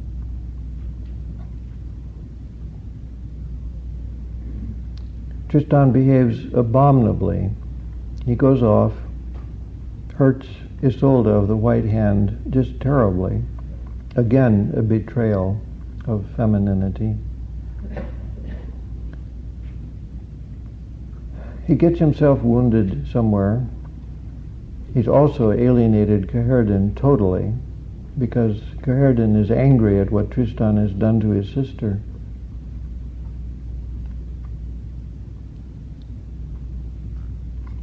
Tristan gets himself wounded.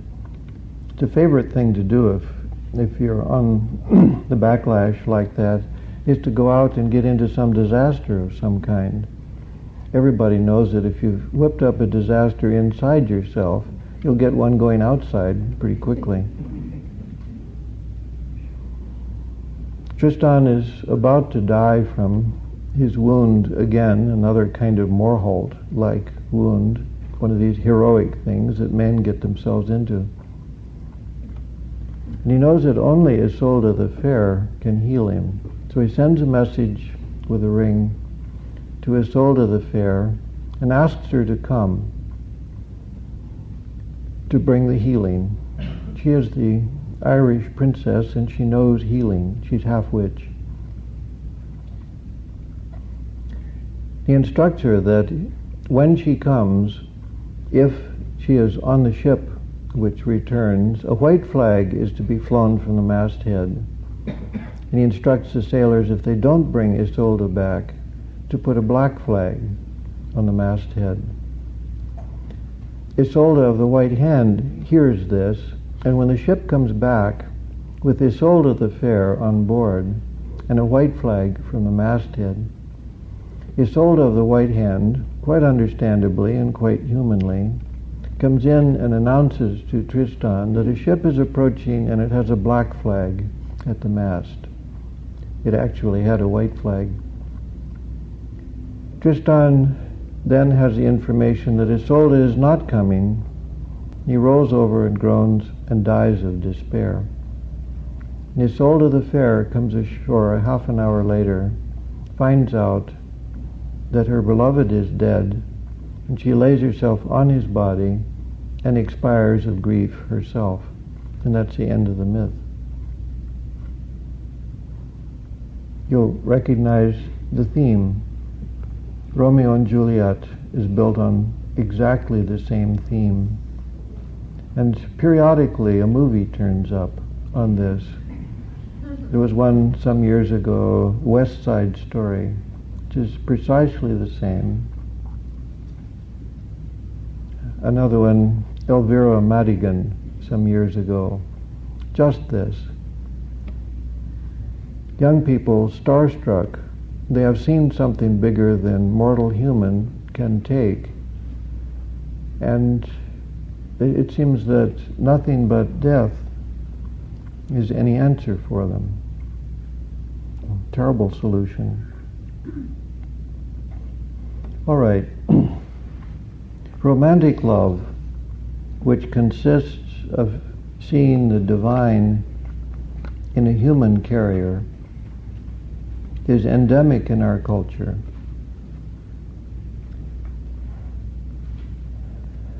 Some people don't survive it. It's the stuff of suicide. It's the stuff of wreckage. It's the stuff of despair. It's the stuff of disillusionment. Many people walk away from such an experience so burnt and so burnt out that there isn't just a whole lot left. And if they pull something together, it without much life or without much vitality in it. Mankind has bitten something off that he doesn't know how to bring to term or bring to conclusion. If you want a touch, if you want a wellspring, if you want an artesian well to spark your life and to bring the possibility of a religious experience for you, this is a very good place to look. You probably already have the raw material of it functioning in your life. You don't have to go out and hunt for it.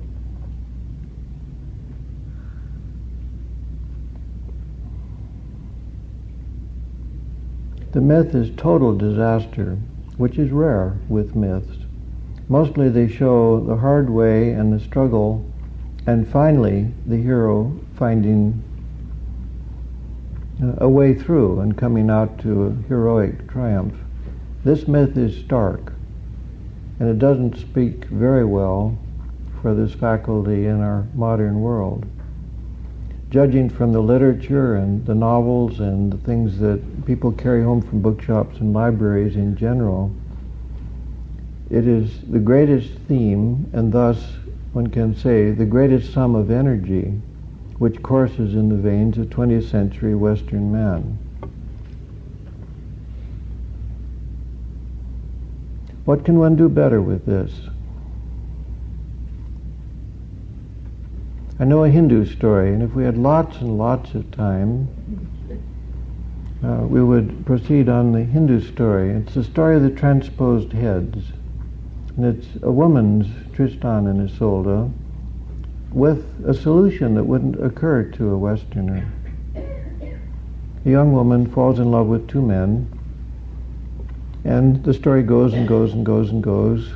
Wonderful things, terrible things, ups and downs, a possible success which falls through, and finally they come to the Tristan and Isolde point where they can't go on any farther, and the three people involved, Tristan and the two Isoldes, would do very well, just transpose the names, see that on this level one can proceed no further.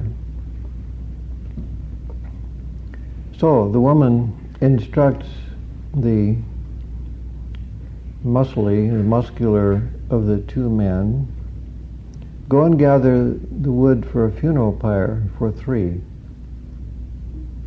The three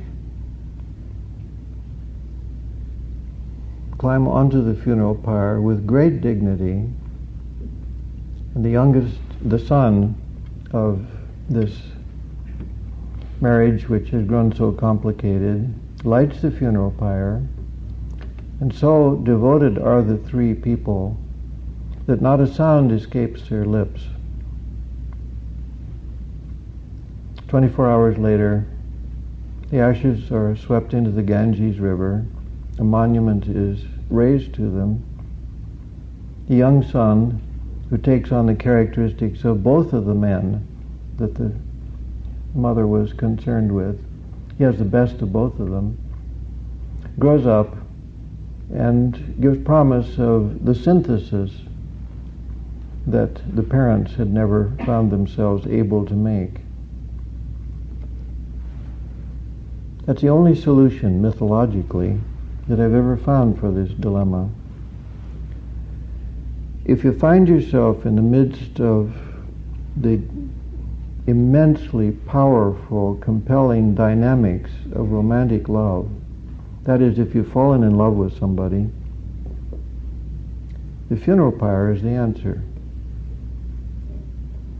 That is, not to kill yourself, of course. Suicides come when one misconstrues level and you think, all right, there's no hope, so I will take an overdose or I will do whatever I'm going to do. That's the wrong kind of funeral pyring to do. If you can take this extraordinary infusion of the splendor of God and burn it down on any personal level, what's left is a religious experience which will enlighten and illuminate the rest of your days. You don't burn down, please. But the personalness, the possessiveness, the I want this, I can't live without this quality, is what burns down. And it, the experience, seems to know this, and it proceeds to burn one down just handily. Everything one does when one is in the grips of this seems to be headed for a funeral pyre somehow. If you look at the poetry that people write when they're in the midst of this, they talk so often of death, or I would go through fire for you, or until my last days. One is anticipating a funeral pyre this way. If you will do it the right way, that is, if you will return the ocean to the ocean and do it correctly, then one lives in the proximity of the ocean of the splendor of God, and you don't drown yourself in it anymore. In wonder of wonders, one is capable of, content to, and even relishes turning around to one's puddle and proceed with the ordinariness of one's life and an ordinary relationship. And the humdrumness of one's life and mortgages and garages that need cleaning out and such ordinary things miraculously begin to take on the extraordinariness of which they are a microcosm. This is open to virtually every modern human being, every Westerner, and it is one of the very powerful ways of gaining a numinous, enlightened religious experience.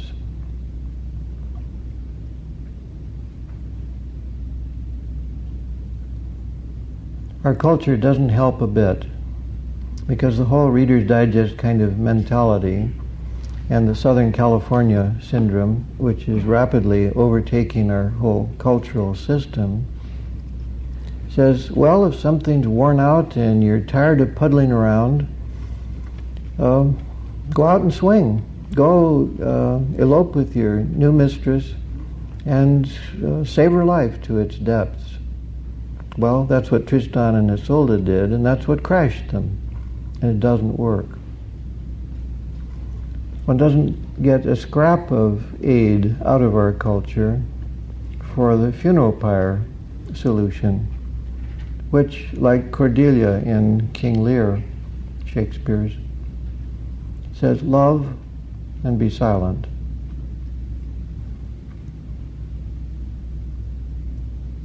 It is possible to turn around and look at the vast waves of the ocean, and if one is quiet enough and doesn't get some big ideas going of how many pails full can I bring home quickly, but will be quiet in the face of one's romantic love, it is possible to live with it and even to be enlightened by it. But it costs you a funeral pyre.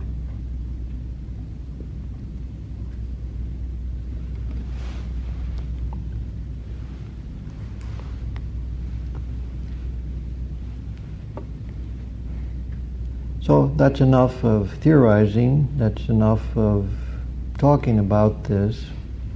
What do you think?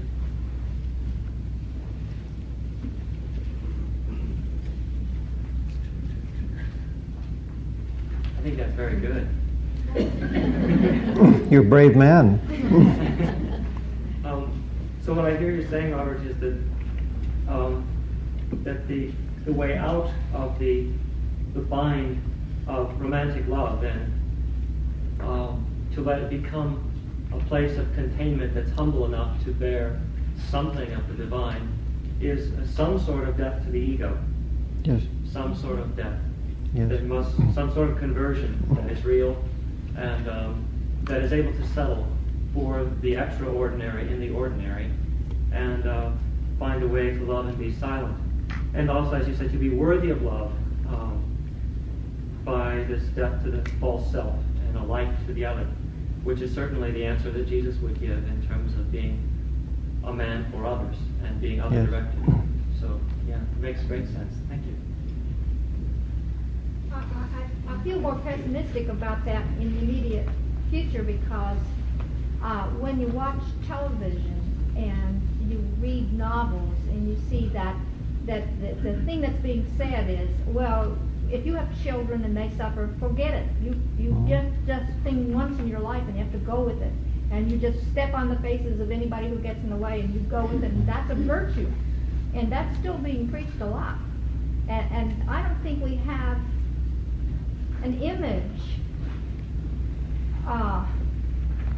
to go with what you said. I don't think we have a good, popular, real image of self-denial or sacrifice. Well, I guess it's maybe not popular because it's not in the movies and stuff, but people like Jean Donovan in El Salvador a few years back, and recently like Dietrich Bonhoeffer and Maximilian Kolbe, and the heroes of the Holocaust. I think that if we want to find them, such images or heroes in our culture are definitely there, but they're not the images of the glory boys that Hollywood is using. We're not living out of them. Yeah, and it's certainly not going to sell big books. Sell toothpaste and underarm deodorant on romantic love. You can sell anything if you promise romantic love. That's the mess we're in. That is the cultural dilemma of right now, and as bravely as I'm capable of bringing up, I'm addressing it this morning. Let's hear it for Robert's tie. That was bold of you. Yes. To enter politics, do you think we tend in the West to romanticize things like equality, liberty, or democracy? In other words, we worship too directly these immense ideals that we must bring down to a human level? To romanticize something is to set it outside human reach.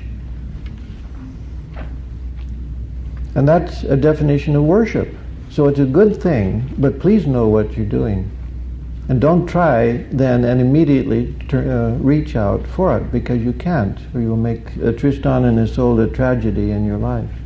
Aren't you in danger of dealing with blasphemy here when you see... Danger of dealing with what? Blasphemy, when you see this God experience through a person rather than, say, Christ, where we would normally say man. Good question. Is it not blasphemy to think that you're seeing God in the eyes of another human being?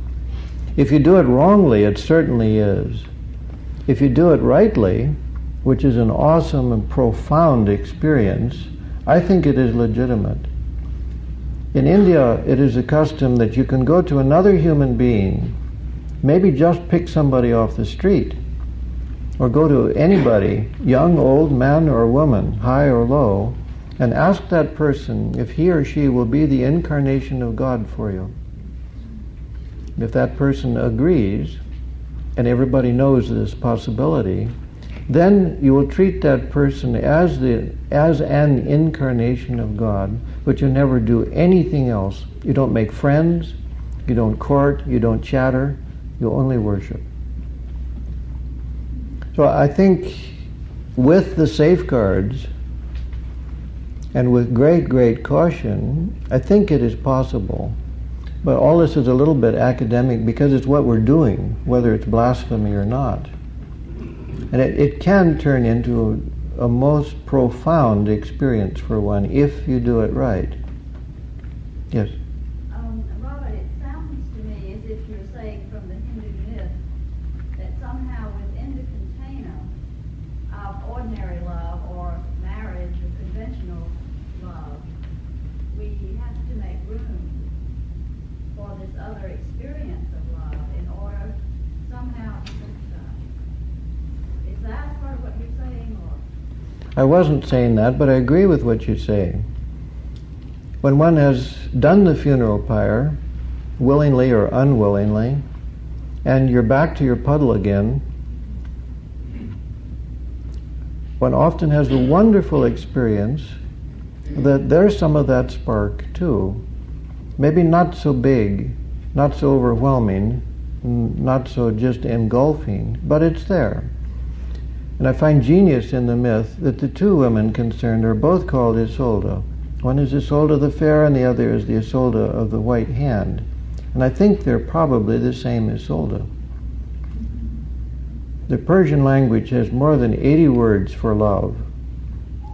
Greek has 4, and we have 1. And I've decried this.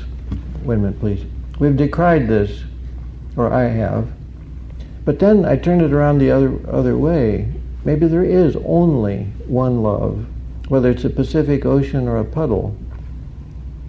And maybe that's the solution. One wakes up finally that there only was one love, and this overwhelming, incinerating experience of falling in love with somebody, and the everydayness that one shares with one's wife, same thing. And if you come to that legitimately, you're safe. Could you describe what happens when these experiences that you're talking about shade into idolatry? What is the dynamic of idolatry, and how do you identify it, and what effect does it have? What happens if one turns all this into idolatry, which is so common that it's par for the course, it's ordinary.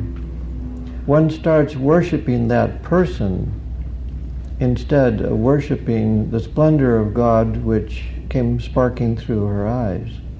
And then one's in trouble. Because then one has to have that person at any cost, one's children or one's wife or the conventions of society or anything else, by the board.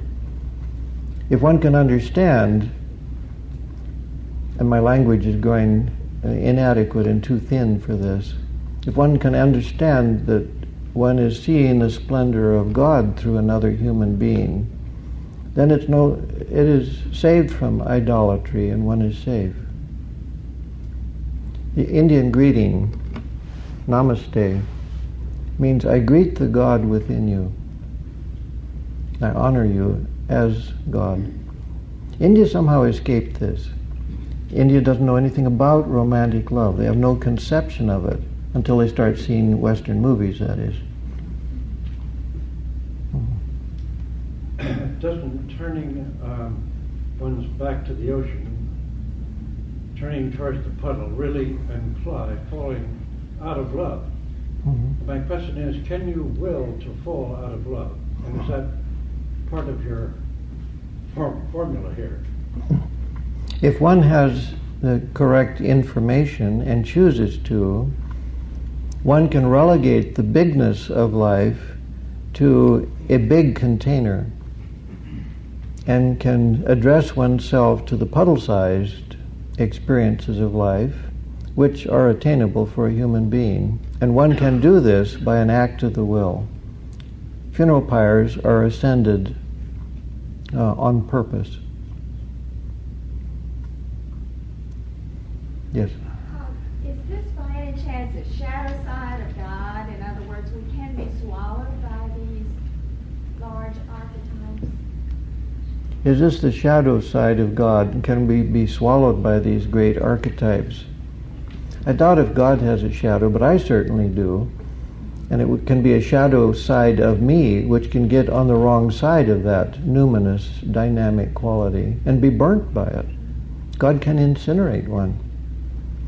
You remember the legend of Dionysus I talked about some time ago? Zeus was sojourning on the face of the earth, fell in love with a mortal, Semele, married her, and Semele was with child. Semele, a mortal woman. And she said, I want to see you in your true godlike splendor. And he says, no, don't ask. You couldn't stand it. Semele insisted, so finally Zeus showed himself in his true splendor, and Semele was incinerated on the spot. So we have that power. If we nag long enough, God might just come and show himself in his true splendor and incinerate us. Crazy story. A Jewish friend of mine once said, told me, a fellow was constantly imploring God, and finally God roared back, stop nagging.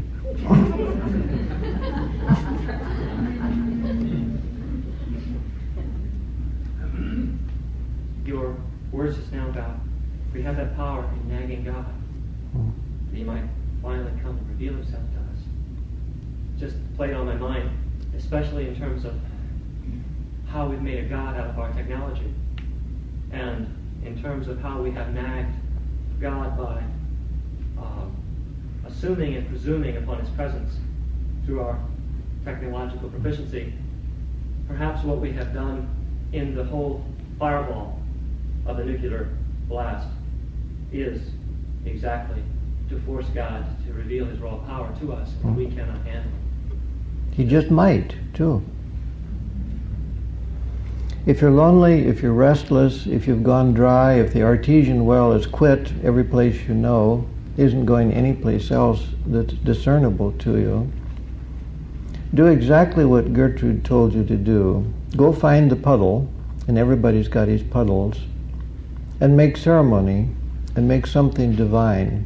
Make a microcosm of what would be the macrocosm of your hopes or your vision. This is within the range of anybody.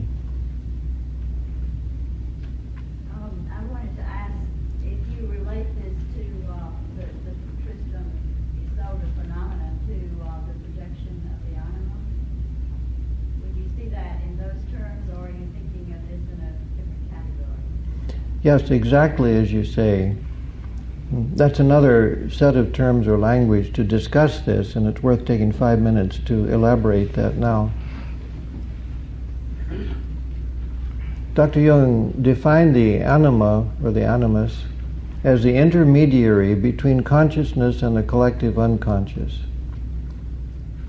If one ever takes the animus, as intermediary between oneself and another human being, or the world out there, then one is in the stuff of romanticism.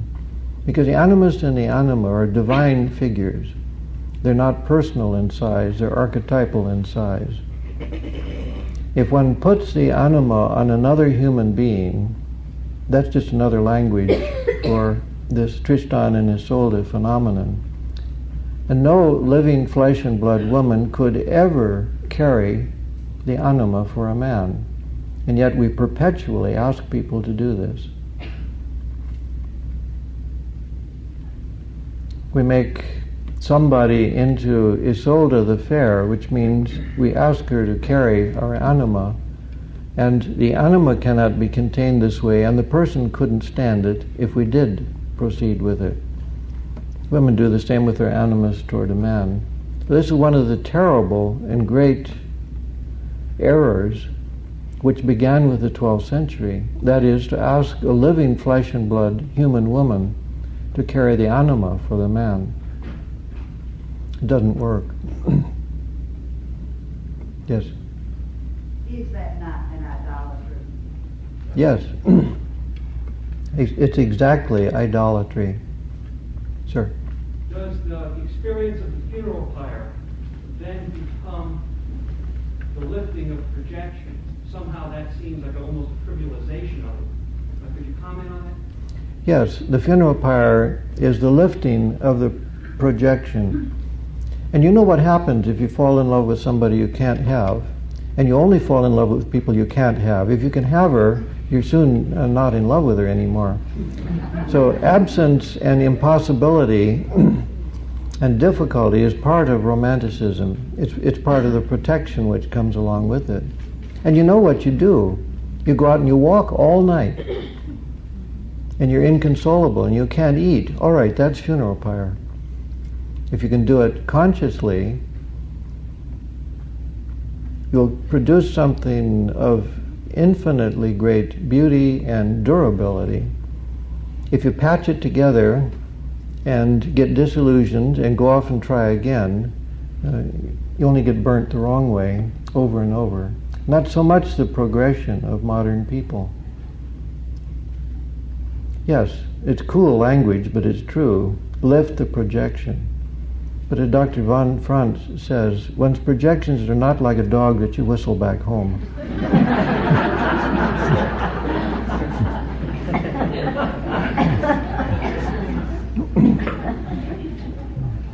Yes?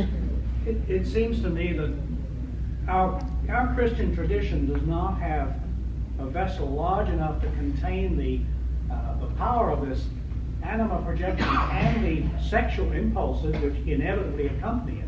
Oh, wait now. You're mixing two things that don't have anything to do with each other. Go ahead. You go ahead. Show me how I'm mixing. The anima projection has nothing to do with sexuality, but we impose sexuality, which is the stuff of Isolde of the White Hand, upon it, and then the fat's in the fire, the wrong fire. Well, that's exactly what Tristan did, wasn't Yes, it? yes. Mm-hmm. Then how can you say they had nothing to do with each other? In the story, they obviously did. They contaminated each other, which is what we do now. And we think when we have a great blast of romantic love, which is a visitation of God and is infinitely valuable, we think that the proper thing to do is to take her off to bed.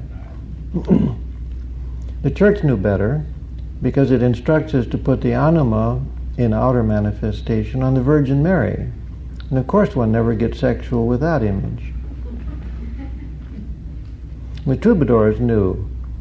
They would court fair lady, but they never bedded her down. I'm sure it went awry sometimes, but at least in custom and expectation, you won fair lady as heavenly mistress, and you didn't put her into an earthy role. We fall in love and think we have to marry the girl. We better go marry Isolde of the White Hand, who is marriageable, and that would be appropriate with her. And one has children with that marriage and that love. I think there was an 18th century poet, I don't know who he was, but he said, "There's he who loves, if he do not propose the right true end of love, he's one who goes to sea for nothing but to make him sick." Oh, okay. Yes.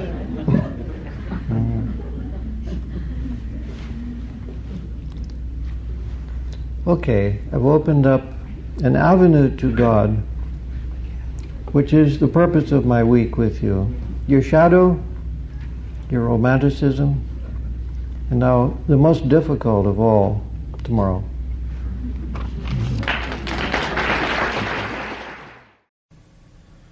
You are listening to a recording from the sound archive of the Jung Center of Houston Bookstore and Library. For more information about the Jung Center, visit our website at www.junghouston.org or call us at 713-524-8253. This recording was originally made to audio tape and converted to digital format. We are examining ways of finding that artesian well which keeps changing. It never changes, but its place changes. We looked at your shadow as a gold mine for religious experience. Then we looked at those very difficult episodes in one's life, one's falling in love, as a profound religious experience, if one can see them as such. Now I want to try the most difficult of all. It will tax all of us just to the limit to pursue this point of view. I want to look at paradox as a religious experience. We hate paradox because it gets us into that place between a rock and a hard place. It immediately gets us beyond ourselves, or forces us beyond ourselves. Those times of paralysis, or lockup, or impossibilities, or hitting your head against a stone wall, those are the paradoxical times of one's life. I'm going to put up forth the outrageous thesis this morning that they are times of religious experience. I want to make you very uncomfortable for a little while. I'm going to be equally uncomfortable with you. So come along, please. It's a kind of night sea journey. And I propose to hit our collective heads up against a stone wall. Because if my argument is correct, it's that hitting of one's head against a stone wall which offers the possibility of one of the profound religious experiences of one's life. I want to make a list of values for you. And it's an unassailable list. I don't think I'm going to get much flack out of anybody as to the virtue of this list of values. I would like to argue, I won't get much argument back out of you, that it's good to win. It's nice to be on the winning side. It feels good. Nobody begrudges the fact that one feels good if one wins. So much of one's life is organized to win. In fact, it's the high virtue. To win, in the psychology of most people, is better than being right. Just so long as you win, it's okay.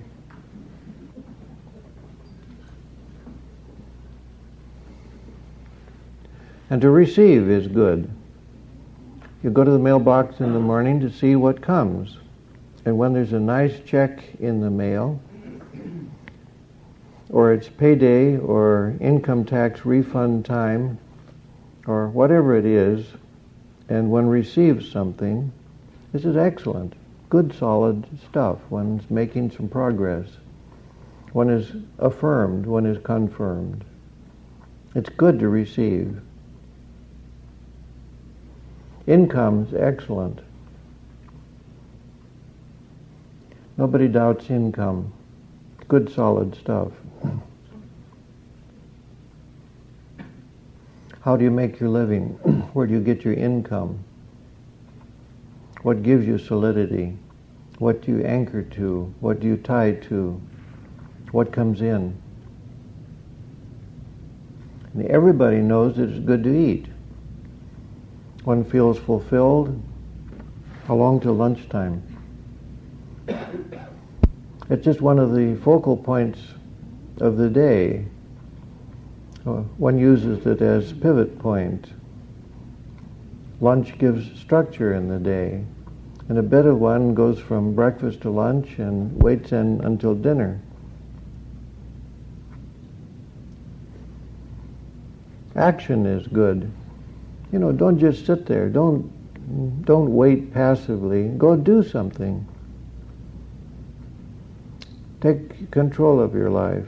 If you don't like what's going on, go do something about it. If you're lonely, go talk to somebody. If you don't have enough money, go earn something. If you don't like your job, go get some training, get a better job. Don't just stand there, do something. It's excellent to earn. There's just a nice, clean, fresh feeling about earning something. When you've earned it, you feel as if it's yours, it's right, it's fine, you've earned it, it's clean, it's fresh. It's so fine to own something.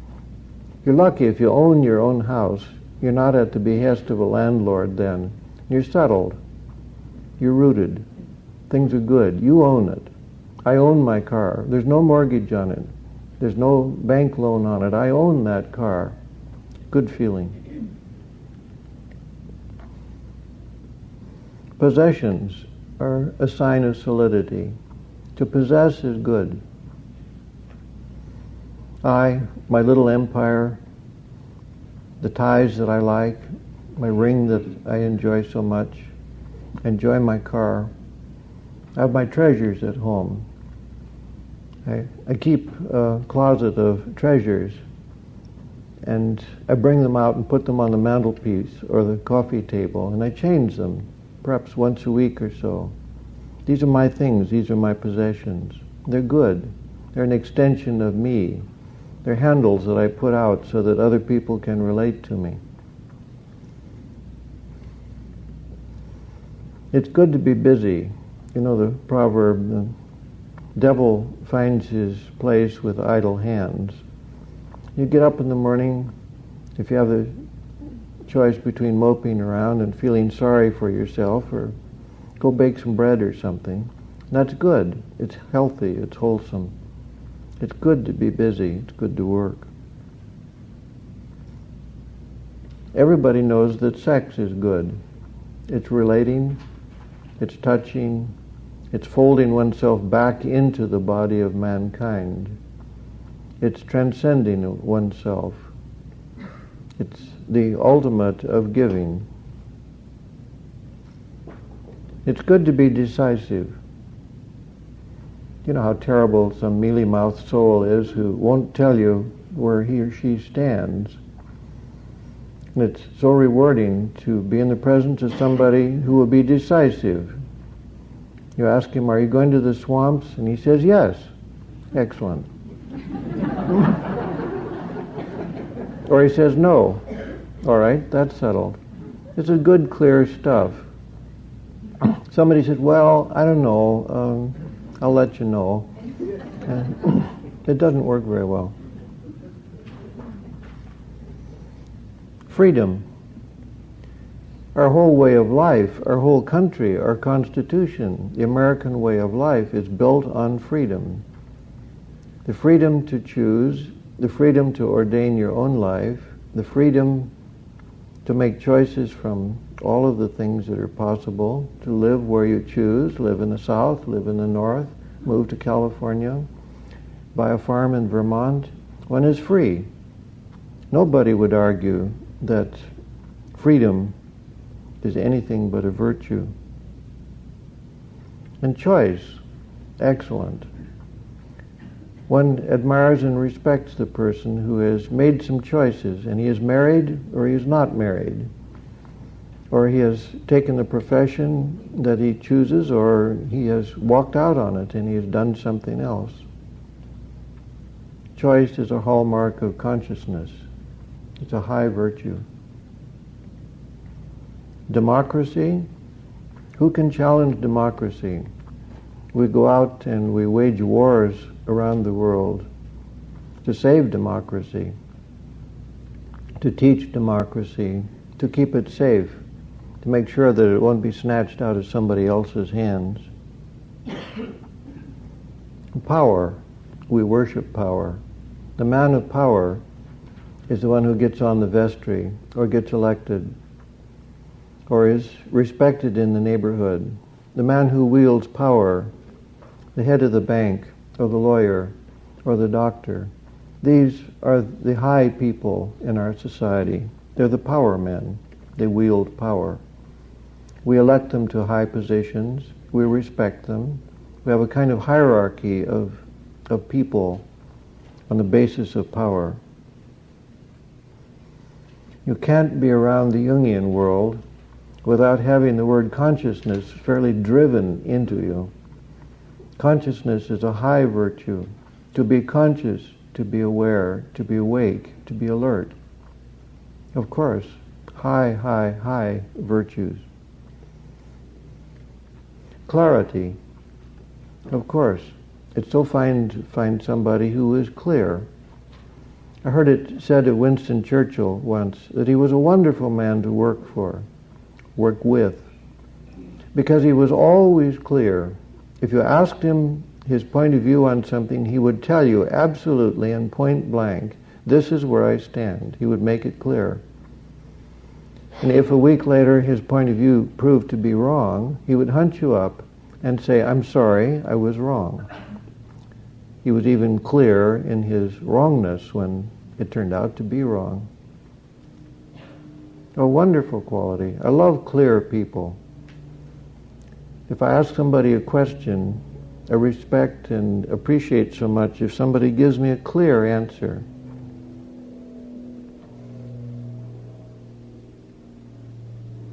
Sobriety, excellent virtue.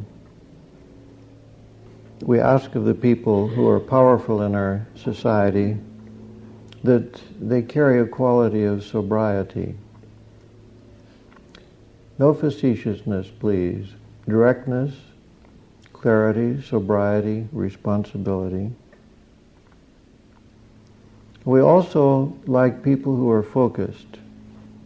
And if you ask something of somebody and one is not pleased with that person because he wasn't focused, he wasn't there, he wasn't clear. So focusedness, the there-ness, the immediacy, the straight-linedness, the availability, excellent qualities. Now, I like this list of virtues. If I stop here, pat myself on the back and go home, and yes, I gave a very uplifting list of virtues. And I don't think anybody would argue with this set of virtues. It sounds a little bit Boy Scoutish, but nobody would argue with it. Now I want to drop you into a cauldron of boiling oil, because I want to tell you what the religious point of view is on each of these issues. And you'll get immediately uncomfortable. Religion says it is better to lose than to win.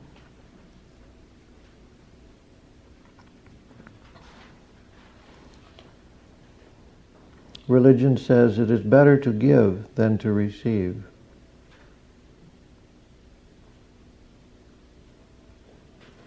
Our Bible says, go and sell all that thou hast and give to the poor. So much for income. Religion says it is better to fast for religious purpose than it is to eat. You read the tales of the saints and the religious people, and it is extolled as a high virtue that he ate nothing but a crust of bread in his 40 days and his 40 nights. Or the Grail King is in the middle of the Grail Castle, and he lives just on the host. And there's that wonderful guru saint in India who never eats. And this is high virtue. As for action, it's better to turn the other cheek, according to religious instruction. It is better to wait. A Hindu saint told me, it's always better to wait than to act.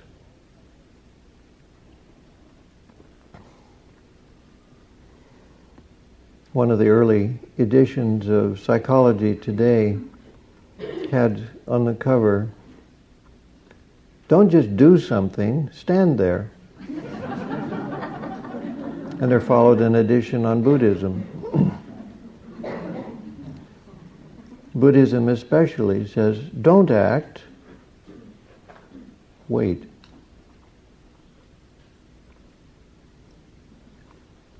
As for earning, it is better to disperse. it is better to get out from underneath your household full of stuff.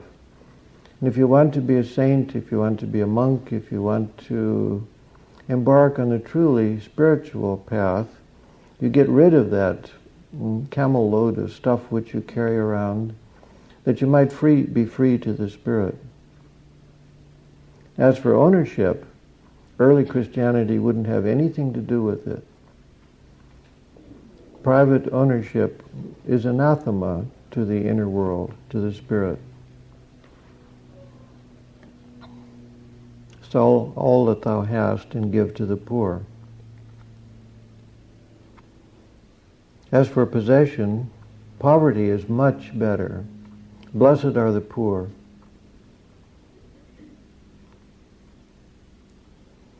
As for busyness, Martha had the better place over Mary.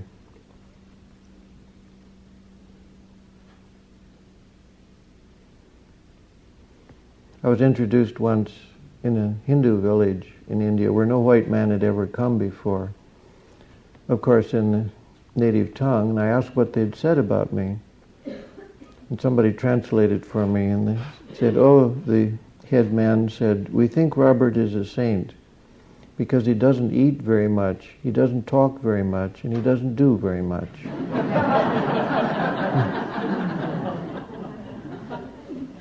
This was their idea of virtue. This made me a saint. How little I did of the column of virtues which I've just laid out for you. As for sexuality, celibacy is much better according to the spiritual path. You save yourself for God. You don't give yourself out indiscriminately to the world. You save, you store, you turn inward. As for decisiveness, better to wait. Don't commit yourself. Wait. See what the will of God is. See how it will come out. Don't put your own idea, your own point of view out. Wait. So much for decisiveness. Freedom? No. Authority, to be under the guidance, to be under the direction, under the spiritual authority of another, is the religious way. When a monk takes his vows, he takes the vow of obedience, and he gives up his freedom. The Buddhists say that freedom consists in total determination. That is, when there are no choices left, then you are free. Because as long as there's choice, there's anxiety and there's division. If you are in freedom, in the sense of having several things to choose from, you are in enslavement, according to Buddhism. There are echoes of this in Christianity too. Same with choice. Choice is not good. It's corroding to one. One goes to authority. You don't make your own choice. You go and find out from the authority of the church what to do. And then you're right. Democracy? No way. Obedience. You go to your master, or you go to your spiritual director, or you go to the authority of the monastery, or you go to the Pope for papal authority. No democracy. And as for power, it's terrible. Love is much better. The opposite of love is not hate. The opposite of love is power. Where there is love, there is no power. And where there is power, there is no love. The religious point of view on this issue is that love is much better than power. In fact, power is a demonic thing. As for consciousness, the meditative state, that diffuseness or unfocusedness, the inner world, is much the better. I was astonished to find out in India that they consider the dream world, the fantasy, imaginative world, to be the real world. And the outside world there that we grace with the word reality, they say is the province of Maya, the goddess of illusion. I once had a great, wonderful, active imagination in Pondicherry. Amba Shankar, my good friend, had taken me to his little village, which I've spoken of. He'd specially taken me out and put me under a great mango tree. He kept me there all day. It was fun, it was fine, great mango tree, and we lounged under the mango tree all day long. Found something or another to eat at noontime. Stayed all day in the mango, under the great mango tree. Well, I learned to trust this man. What's he up to? What's so special about this mango tree? Ox cart to take us out there, all day under the mango tree. Finally he told me, he said this locality had a great saint just within living memory. And when it came time for his sainthood,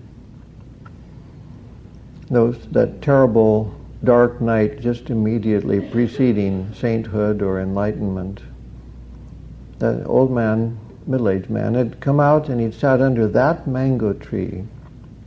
And the great yogi who rules that part of India, who has lived for hundreds and hundreds of years, and nobody's ever seen, but he comes to touch people occasionally, had come and gotten this man and had taken him away and put him through an ordeal for 3 days and brought him back, put him back under this same mango tree. And in the morning when the sun rose, the man got his beatific vision or his illumination and became the saint that he was. So Amba Shankar had brought me out to this mango tree and it had sat me there all day long. Well, fired my imagination and touched me profoundly.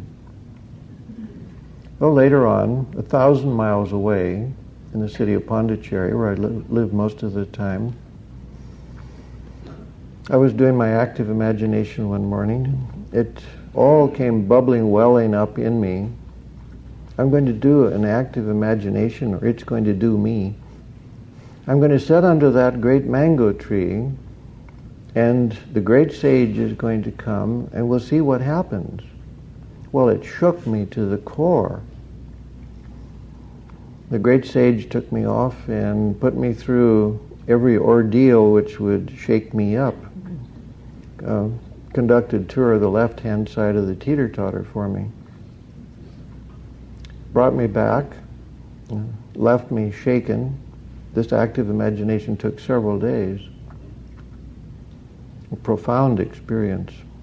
So I told Amba Shankar what had happened to me. He jumped up and down with joy.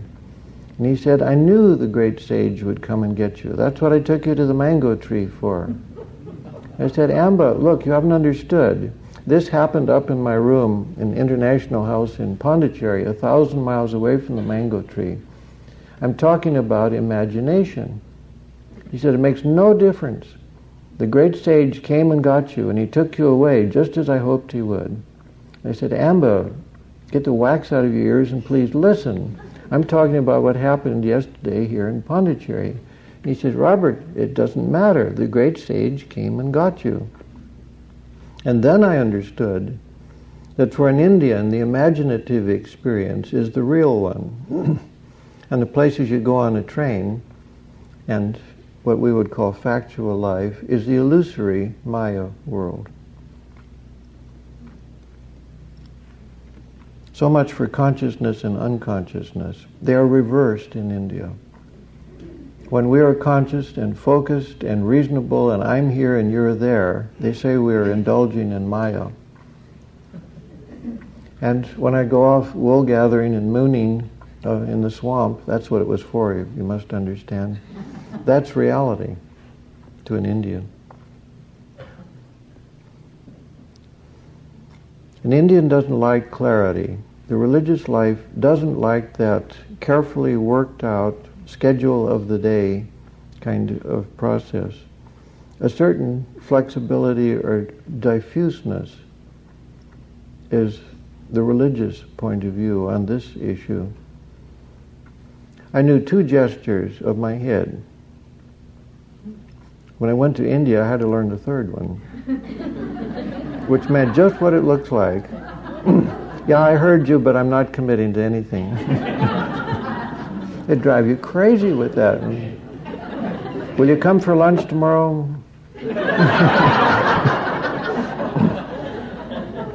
Okay, in religiously oriented societies and structures, that is the value. And it's clear, yes, I will come at 12 o'clock, which I respect so much. Maybe. We like sobriety. Nobody argued with me on sobriety. The religious point of view on this is ecstasy. Abandoned. One's swept away by the winds of God. There's nothing sober about that.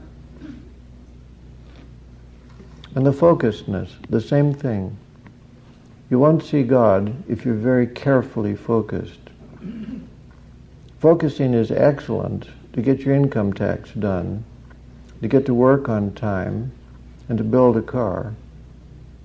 But in unfocusedness, a kind of unhinging and an expansion of vision is a religious point of view. All right, I hope you're in a hot pot of boiling oil, because I've contradicted everything that we said. So what? Now what do we do? I don't know a single virtue, I don't know a single point of view in this world that is not posited by its opposite. Truths always come in pairs, and one's got to endure this. Whenever you do this, something does this. So what? Now what do we do? If the power went off, or something stopped all this, we'd be in such a contradiction as to be intolerably unhappy. And it's true, if you go at this wrongly, you get a neurotic structure where you can't do anything, and you can't even not do that. This is where many people stand. One's between a rock and a hard place. If you take the paradoxical aspect of life, and I've just dumped you into the middle of it, if you take it wrongly, this is the stuff of neurotic dissociation, where one can't act and he can't not act. And if he starts to do this, he's so guilt-stricken in the presence of that, it's opposite, that it spoils it. Or you reach out to do something that you like and you get guilty. Or you own something and somebody else trips you up about it and spoils it for you. If you do this wrongly, you're just in a mess. Truths always go in pairs, and if one takes that opposition or polarity of life in the wrong way, it just simply will lock you up in a neurotic struggle, paralysis, and leave you utterly miserable.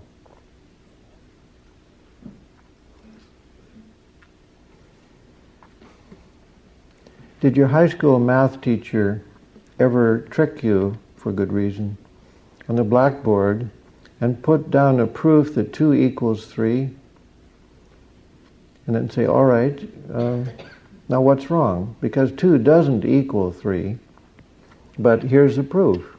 Of course, no high school student ever finds this because it's an irrefutable proof. Every stage of the thing is unarguable. Well, I've just proved that 2 equals 3 to you, and there's an error in it. If we can find the error, we're safe, we're home. The error in the mathematical proof was that somewhere along the way, something got divided by 0, which you can't do, and that was the trick, or that was the error. All right, there's a basic, fundamental, screaming error in what I've been laying out for you this morning. Thank God, because if it were true, I would just wilt. I don't think I could live. And the error is in the use of the word religious. I have misused the word, though I've used it in a very common sense. The word religion, religious, comes from the roots re, R-E, meaning again or to do again, and L-I-G, that's the root of the word. Ligature, or to bond, or to bridge. And there is no religious thing or point of view in the world. The word is used correctly only as a bonding or a bridging. So it is wrong for me to give a list of values which are the religious point of view, because there's no such thing as a religious point of view. Religion consists of bridging or restoring the unity of. So to say that to lose is a religious point of view, or to give is better than to receive. The religious point of view, it is better to give than to receive, or sell all that thou hast, or poverty or obedience is a religious point of view, is a misuse of the word. And that's how I prove that 2 equals 3. Let's restore the word religious to its original, its true meaning. Ligature, to bond, to join, to put back together again. Let's review our list of things and look at them as pairs of opposites now, which is always the nature of reality. To win and to lose, to receive and to give, income and outgo, eating and fasting, action and passivity, the whole list that I laid out for you.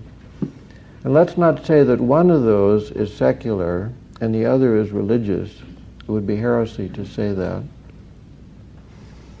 And let's say that these are the pairs of opposites within which humankind lives, and the religious point of view is to make a ligature or a bridge or a restoration of the unity of those. And then one's off the hook. Now we can function. You may breathe again now.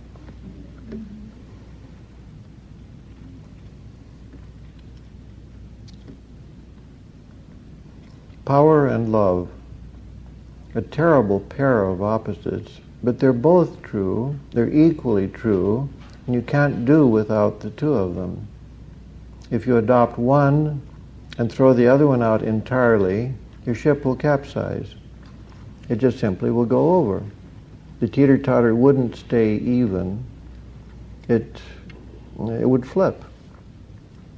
If you adopt power and forget love, your teeter-totter will flip. Or if you adopt love and have no power, it would just flip the other way.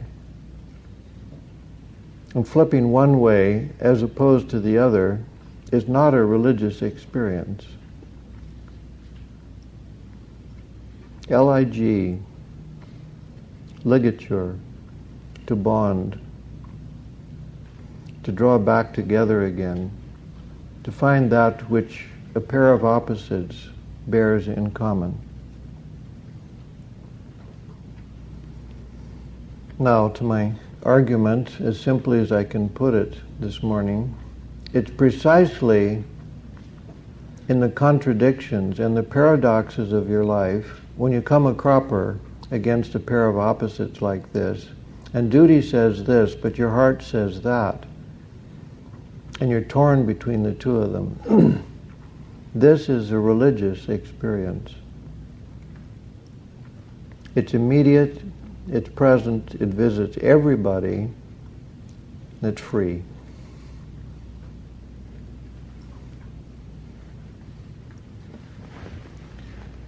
Let me read you from Dr. von Franz,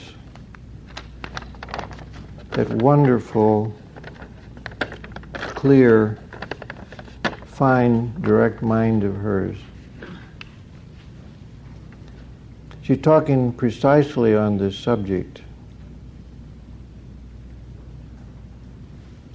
Jung has said that to be in a situation where there is no way out, or to be in a conflict where there is no solution, is the classical beginning of the process of individuation.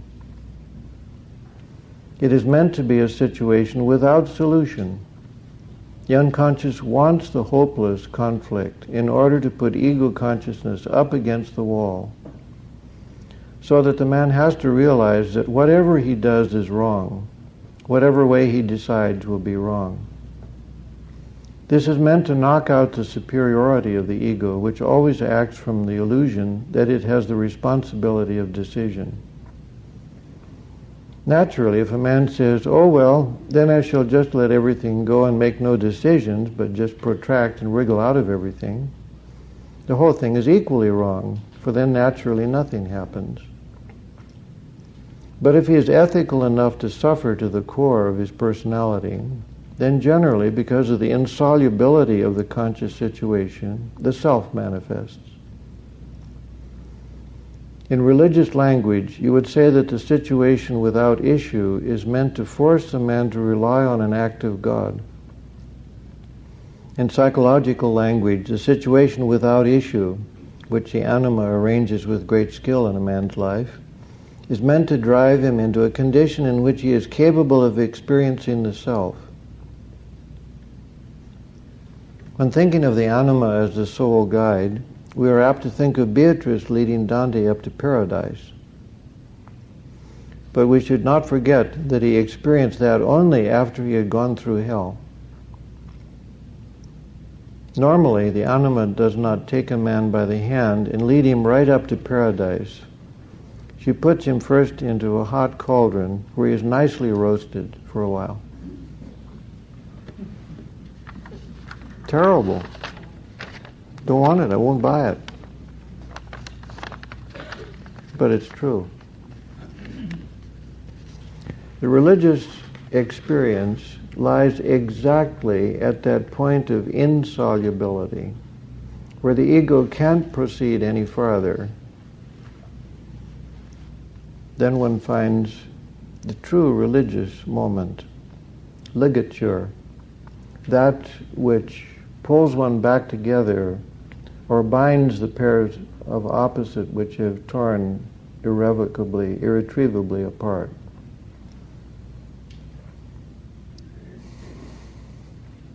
For my third proposition to you as to where one might look for a religious experience in our time, this is probably the most immediate, also the most painful, and is open to anybody. Somebody once said, if one had the mind of Shakespeare, take the roof off any house in any city, and you would have a drama worthy of a classic. Take the roof off anybody's life, and you'll find him in his cauldron of boiling oil, where he's torn between this and that.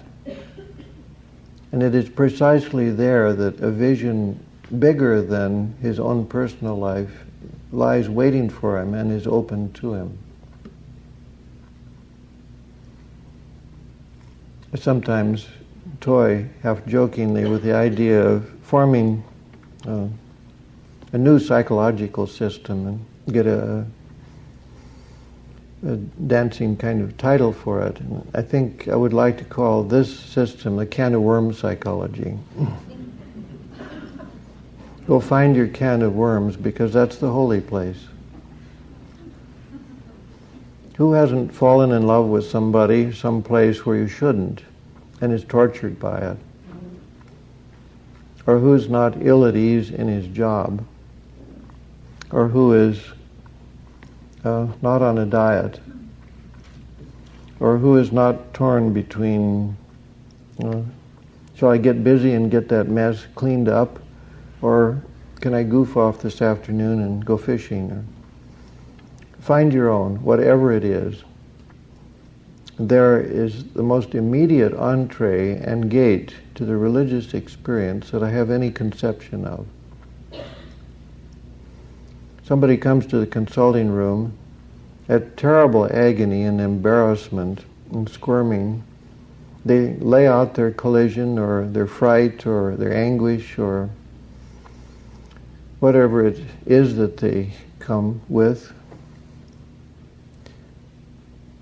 And I often say, well, excellent. How fine. Look, and I begin this subject. Because it is in one's collision. It's when one has found the unstoppable bullet hitting the impenetrable wall, and one is stuck, and one is squirming and writhing, that the religious experience is closest to one. It is precisely here that you will grow. Dr. Jung once said, find out what a person fears most because that's where he will develop next.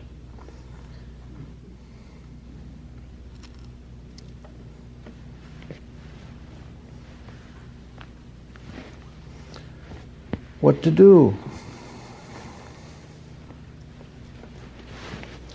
If I have convinced you so far,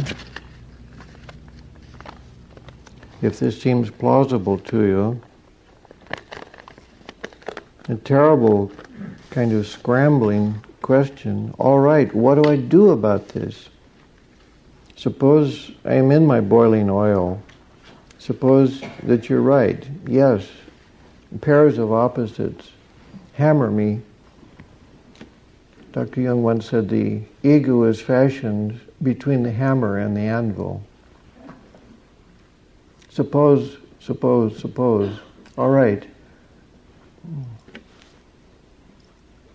What do you do? Well, already we've skidded off the middle and we're on the good side of the list. What do you do?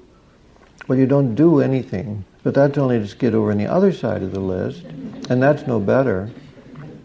So these glib prescriptions or solutions don't work. One's really up against it. One's between a rock and a hard place. All the prescriptions, all the books, all the systems, all the points of view are inevitably talking about one side of this list, or maybe the other side. You can go back and buy a book on each side if you wish. It doesn't work, it doesn't do. It may sharpen your perception of the dilemma you're in, and that's what books and lectures and points of view are for, to sharpen your suffering. Don't ask any book, any speaker, any point of view to do more than that for you. But that's very valuable, it's worth listening. There's a wonderful concept, and thank God I can draw from Christianity for it, and I don't have to go off to exotic lands to get some idea for you. I can stay safely and entirely and with loyalty within Christianity for this. And that is the concept of mandorla, M-A-N-D-O-R-L-A. Everybody knows what a mandala is. We've spent a week surrounded with mandalas. Mandala is a Sanskrit term meaning a holy circle or a bounded place. Almost always implies symmetry. Mandalas. We're surrounded by mandalas. And they're very healing, and they're good. They're a sublime and a noble concept. It's good to draw a mandala because it centers one, pulls one together. Everybody knows what a mandala is. Almost nobody has ever heard of a mandorla, and that is a Christian term. The mandorla is that almond-shaped segment which occurs when two circles partly overlap. Not by chance, it's also the Italian word for almond. because that section is almond-shaped. The almond shape, the mandorla, is the overlap of any pair of opposites. It's generally portrayed as the overlap of heaven and earth, or masculine and feminine, or action and passivity, or anything you wish. A mandorla is the reconciliation of a pair of opposites. Theologically speaking, only Christ or the Virgin may be portrayed in a mandorla. It's holy space, and it is the space of the Christ or of the Virgin. In the great cathedrals of Europe, one often finds Christ or the Virgin above the central doorway of the cathedral, the west end, encased in a mandorla. This is saying something just tremendously helpful and encouraging, and is designed specifically for our Western ears. It's designed for us, a concept which sprang out of our own collective unconscious. The mandorla experience, or the work toward mandorla, is the answer, it's the only answer I know, to this dilemma we've been talking about. The inevitable pairs of opposites which assail one. And when you're tired of, or too battered to try any longer, of trying one to the exclusion of the other, or the other to the exclusion of the first, and find out that that doesn't work, then you're fit subject for mandorla work.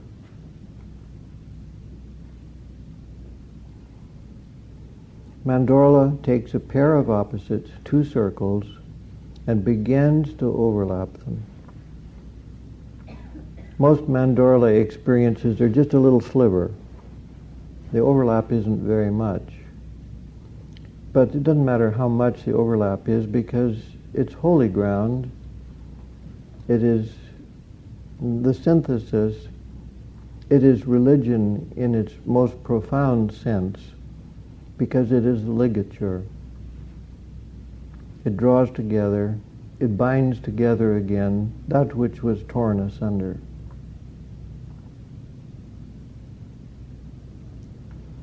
Mandorla is the place of poetry. All poetry is based upon the fact that this is that. And when the poet said the daffodil is the harbinger of spring, that poet is saying that daffodil and springness are the same, and we're thrilled. All language is mandorla. All good language. A true sentence is always a mandorla.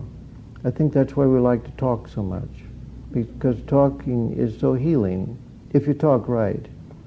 I'm not talking about babbling, nonsense. But if one says something that is true, one has made a mandorla. It's a kind of equation. When one says a sentence which is well put together, there's a subject and a verb and an object. And the verb is the equal sign. It's like an equation. The mystical content of a sentence is that this equals that, and the split in our life is healed for the moment. A true poet knows how to do that. And the poet in you will know how to put things torn asunder in you back together to make the ligature. Every sentence is a mandorla. Every verb is an equalizer. Every verb is holy ground in which the disparate elements of one sentence is put back together again. Years ago, before they were as common as they are now, a friend sent me a tape recorder for Christmas. Package arrived. I opened it up. Here's a note on the top. Plug it in, press button A, and the tape that he had made and included in the tape recorder began to play. After a while, the tape said, all right, now take the tape out, turn it over, rethread it, punch button A again. At the end of it, it said, all right, now take the tape out, reverse it, and make me a tape and send it. Press button A and B to record the tape. I'd never had a tape recorder before. So I gingerly started out and spent 30 seconds explaining that I was terribly ill at ease and I didn't know what to say, and I was awkward and I couldn't think of anything. Suddenly I took off. At the end of the tape, hour-long tape, I was angry because the tape had run out. That began an exchange of tapes in which I did 9 tapes to his 1. And I talked. I did what Freud called the talking cure. I trusted this man. He lived a long, long way away. We saw each other rarely. And I talked my way through one thing after another. I would talk, and I would talk, and I would talk. Finally get things into symmetry. Finally, after a long try, get something said, which was, yes, what I thought or what was going on in me. And just the saying of it was healing to me. I was making mandolas. I was healing myself. One day I met my friend. We spent a vacation together. He said, "Robert, why is it that you're so much more intelligent on your tapes than you are in fact?" He said, "Wait, don't answer. I know the answer already, because I don't interrupt." It's true. I would get off on my monologue with the tape, and it was for somebody, which engaged my feeling function. But nobody interrupted. This is a cue of what to do for your friends. Listen to your friends. Don't interrupt. Don't give them advice. Just aid them to make mandolas, because they will cure themselves if you'll give them the basis from which to make true sentences. People become poetic if you let them. They will cure themselves. They will say this, and they will say that, and they will say this, and they will say that, and they will say but, and they will say and so, and back and forth, gradually, two disparate circles begin to overlap just a little bit. And the religious experience, in the sense of ligature, takes place.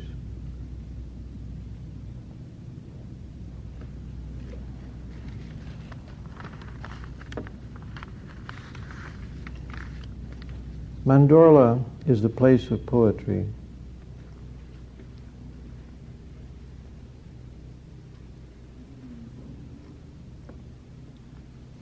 All good stories are mandorlas. All good stories talk about this, and gradually, somehow, find that there's an overlap. And the story then pleases one, and one can put a period to the end of the story, and one is healed and pleased. Do you remember Gertrud speaking of Moses and the burning bush? Well, there's plenty of bushes, nothing much special about that, and there's lots and lots of burning. But when the bush burns and is not consumed, this is an overlap of two disparate things, and one may be quite sure that God is nearby, and He is. Whenever you get a pair of opposites clashing with each other inside you, and your bush catches on fire and won't be consumed, God is nearby. And ligature is possible. Mandorla is in process. William Blake said, "An intermingling of heaven's pomp is spread on ground which British shepherds tread." That's the poet's art. Heaven's pomp on ordinary soil. The extraordinary overlapping with the ordinary. Heaven is spread on the ordinary ground which British shepherds tread. That's the poet's art. That's your art of healing if you'll do it. Shakespeare spoke spoke of his art. The poet's eye in a fine frenzy rolling doth glance from heaven to earth, and from earth to heaven, and as imagination bodies forth the forms of things unknown, the poet's pen turns them to shapes, and gives to airy nothing a local habitation and a name. This is for the poet in you. Take this and take this, work with them until they make mandorla, and they begin to overlap. You may get the tiniest little sliver, which is gone 5 minutes later. But next time the sliver will be a little bit bigger, and hopefully by the end of one's life the two circles have entirely overlapped, and heaven and earth are no longer foreign to each other, and there isn't even anything to make a ligature between. And that is the great beatific vision, the unitive vision so prized in medieval Christianity.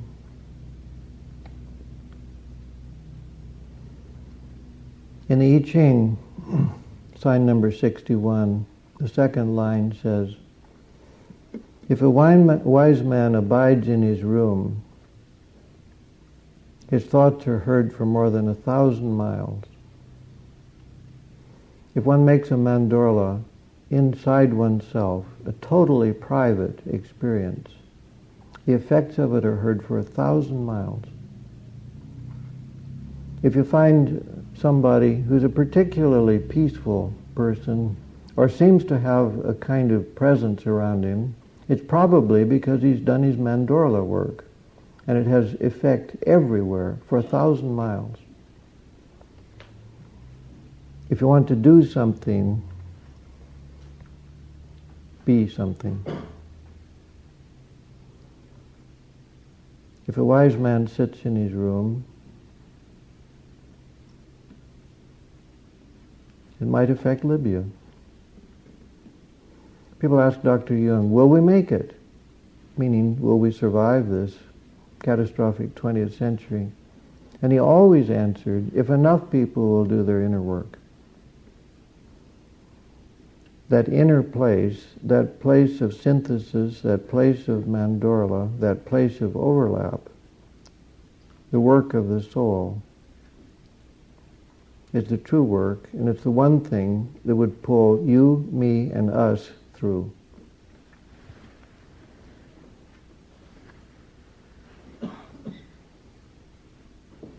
All right, enough. With the clumsy tool of language, which is always one-sided, that is, unless one by chance has made a sentence which has meaning and strength and power in it, thus making a mandorla. Words and sentences are clumsy because they always talk about one side of the scale or the other. That's the nature of language. That's why the religious experience must supersede language. But language is superseded by the right use of language. Tell me what you think. Yes? The words from Eliot's 4 quartets came to me as you were talking. A condition of complete simplicity, costing not less than everything. Oh my. Yes? Repeat it. A condition of complete simplicity, costing not less than everything. The poet can say such things. He can make mandorlas for us. And a true poet, a powerful poet, will make a big mandorla. That is, 2 circles cease to be 2 circles and for a moment become just 1 circle. Those are beautiful, powerful experiences for us. I think the loveliest lines in our whole scripture, if thy eye be single, thy whole body shall be filled with light. One's right eye sees this and one's left eye sees that, but if one came to the third eye, if thy eye be single, then thy whole body shall be filled with light. Mandorla again. And the guilt and the regret is out to the side, and hopefully at the end of life one can deal with this too. I used to tease my Baptist grandmother and tell her that guilt was a sin.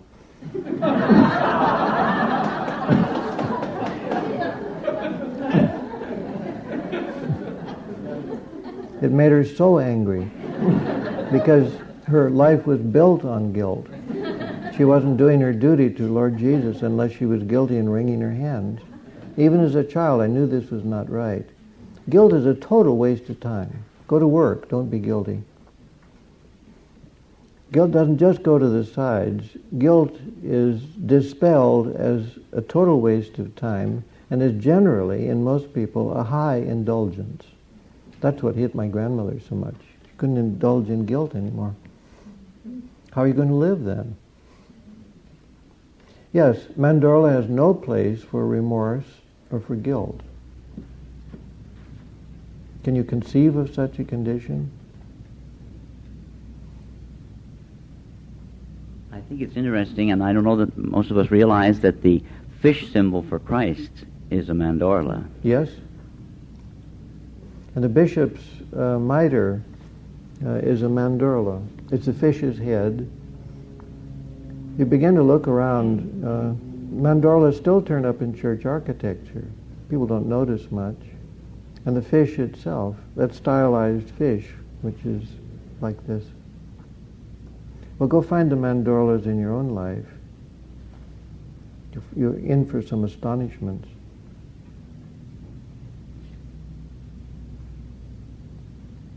Did you say where that quote from Von Franz came from? Yes, it's from page 62 of Interpretation of Fairy Tales. The book's back here. When you said that about the mandorla being the union of opposites, and you mentioned male and female sex, I thought that every human being then is a mandorla. Potentially, every human being is a mandorla. And every glance between a man and a woman is a mandorla.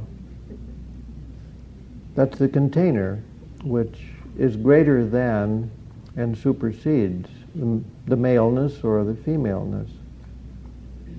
Well, the child that issues from that union is a mandorla. Yes. It's a wonderful concept. And how did it ever get lost? A word so useful got lost. Nobody ever hears of mandorlas. Yes. It's very interesting because if you look up the word in the Oxford Dictionary of the Christian Church, you'll find among the few references to it, references to articles by a man by the name of Kerich, who wrote in something like 1840 2 papers published in the Archaeology, and they're still available through the Bodleian Library, on the mandorla in all of the medieval churches, not only in the Gothic arch, but also in the geometric structure of the layout of the pillars, and it's fascinating, too. By the name of Kerich. Oh, please, I want to get that. I'd never heard of it. They're hard to get, so I'll send you photocopies of it. Please. Oh, thank you. You made my morning. Gertrud. One often sees also in the illustration of Christ in the mandorla that he is seated on a rainbow, which is the sum of black and white. We get stuck thinking that between black and white is gray, a non-world. But Christ in the mandorla is seated on a rainbow, which supersedes black and white. And often he holds a book that says, I am the Alpha and the Omega, I am the beginning and the end, I am both. So he's that third thing that happens when opposites superimpose. That's a beautiful concept. And I also think that we lose that concept of mandorla because we read the tympanum over the medieval church door backwards. We see that, we call that Christ in the mandorla the Christ in judgment. And we see him separating black from white, the good people and the bad people separated. But if you read it from the bottom up, very often there's a picture of the tree of knowledge where the split takes place.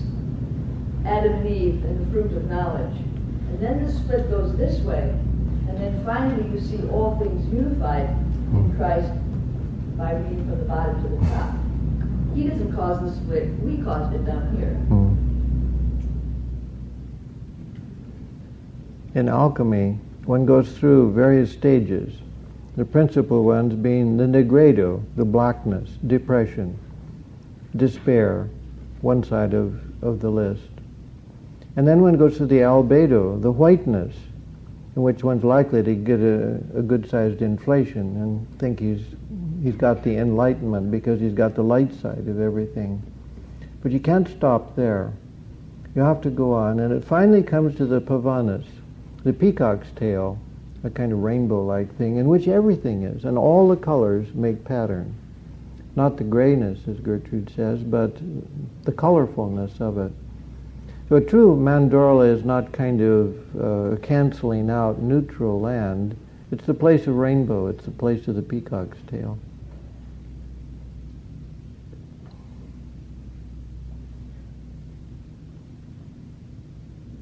You know, it might just be very high virtue if we shut up.